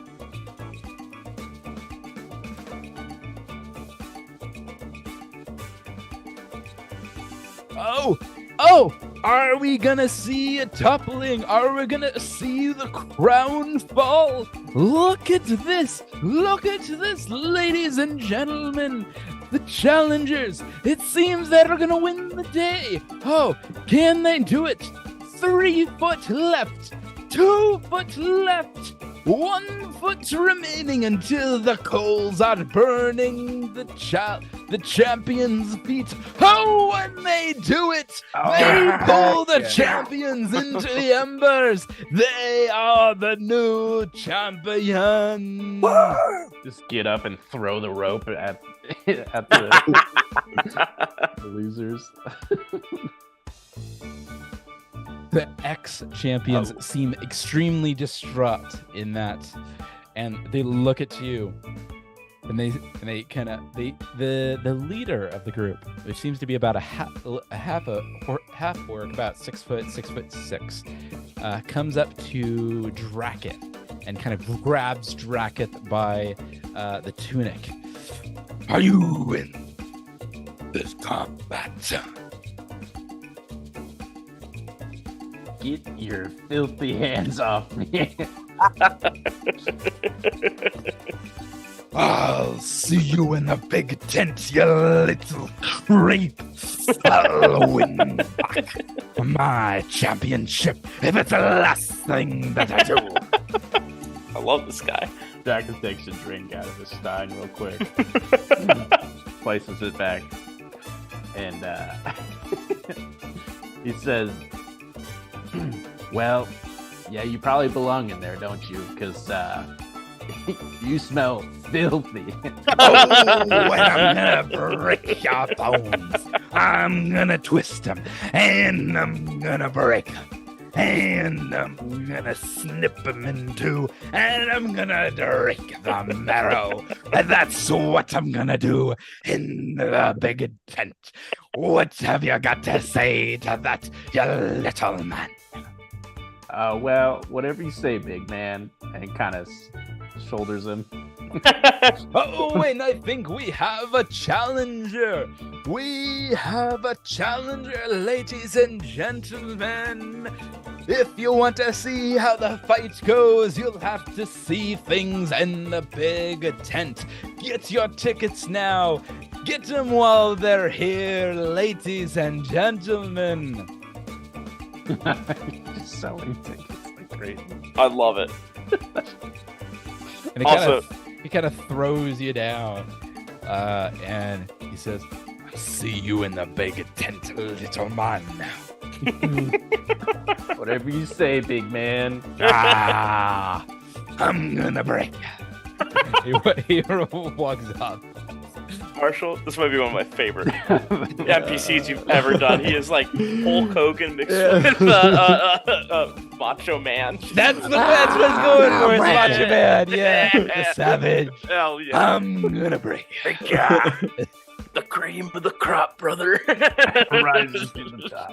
Primo's rise to the top. Hell yeah. A fucking plus. I love it. All right. I think with that, it's getting close into the evening, and you're getting dangerously close to sunset for the first day's festivities. What are you gonna do? I'm gonna run back to the place to get my armor Perfect. and whatever else may be needed for the fight. All right. It's about the time that what is Drakith and Ellic? What do you guys do? Well, it takes him about 20 minutes or so to run back and forth to recover his goods. What do you guys do in the meantime? You still have the festival before you. Alec's Many gonna walk. unanswered challenges. Alec's gonna walk over to the ring toss and just walk up and ask, "Hey, what's this?" All right. So as you go closer and closer to the ring toss, you can see a 3 rings attached to a elongated cord, a hemp rope, and a hook on one side. It seems that the competitors, their challenge is to just so swing the rope in just such a way as to hook onto the posted hook. With each success, wins not only a festival token, but a commemorative plaque made of clay. And the grand prize, if you make it 3 in a row, as the gent says, you win a engraved copper ring. And you, sir, would you like to take on the challenge? Would you like to take on the ring toss? Alec's gonna, yeah, I'll give it a go. Oh, and we have a competitor, ladies and gentlemen. That will be 1 silver piece per attempt. Alec's gonna flop down 5 silver. Oh, and we have a Mr. Moneybags. 5 silver pieces on the table. That means 5 attempts. And he gives you 1 ring attached to 1 cable. And you have 5 attempts, good sir. Let's see how you do. All right, go ahead and roll an acrobatics check. Acrobatics. Ooh, 17. Oh, and that is not going to cut it. The ring goes right off. Let's see if he can do it again. He has 4 more attempts. Oh my God, another 17. Oh, and another failure. Let's see if he can do it. He still has a chance at the grand prize, ladies and gentlemen. Oh, and he is not able to get the ring on the hook. Let's see how he can do. He has 2 more attempts. Oh, and he gets the ring on the hook. That will earn him 1 festival token. Let's see if he can do it again. Oh, and he cannot do it again. But he is a good sport. That means he gets not 1, not 2, not 3, not 4, but 5 festival tokens. All right, Alex is gonna put his head down and walk back. Well, you can't win them all, Alex. All right. These things are rigged anyways. All right. So by the time you finish that up, that's about the time that Algar makes it back to the big tent. And you can hear the announcer kind of begin to draw the crowd. All right, ladies and gentlemen, anyone that has not gotten a ticket, do so quickly. We are losing spots. Oh, then there goes a seat. Oh, and there goes another seat. Let's see. And if you haven't gotten your ticket yet, you had better get it soon. And you can see kind of his assistant look at you, kind of with a clipboard and a little thing in her ear. All right, come on, let's get this done. little less showmanship. A little haggard. Little haggard. And I think right before the first phase of combat, we'll go ahead and end it there for the night. I think we'll call it there. But yeah, thank you so much to those watching now and to those watching later. Till next time, hopefully the party, hopefully they do well in the combat. We'll see. I don't know. We'll find out. All right, till next time.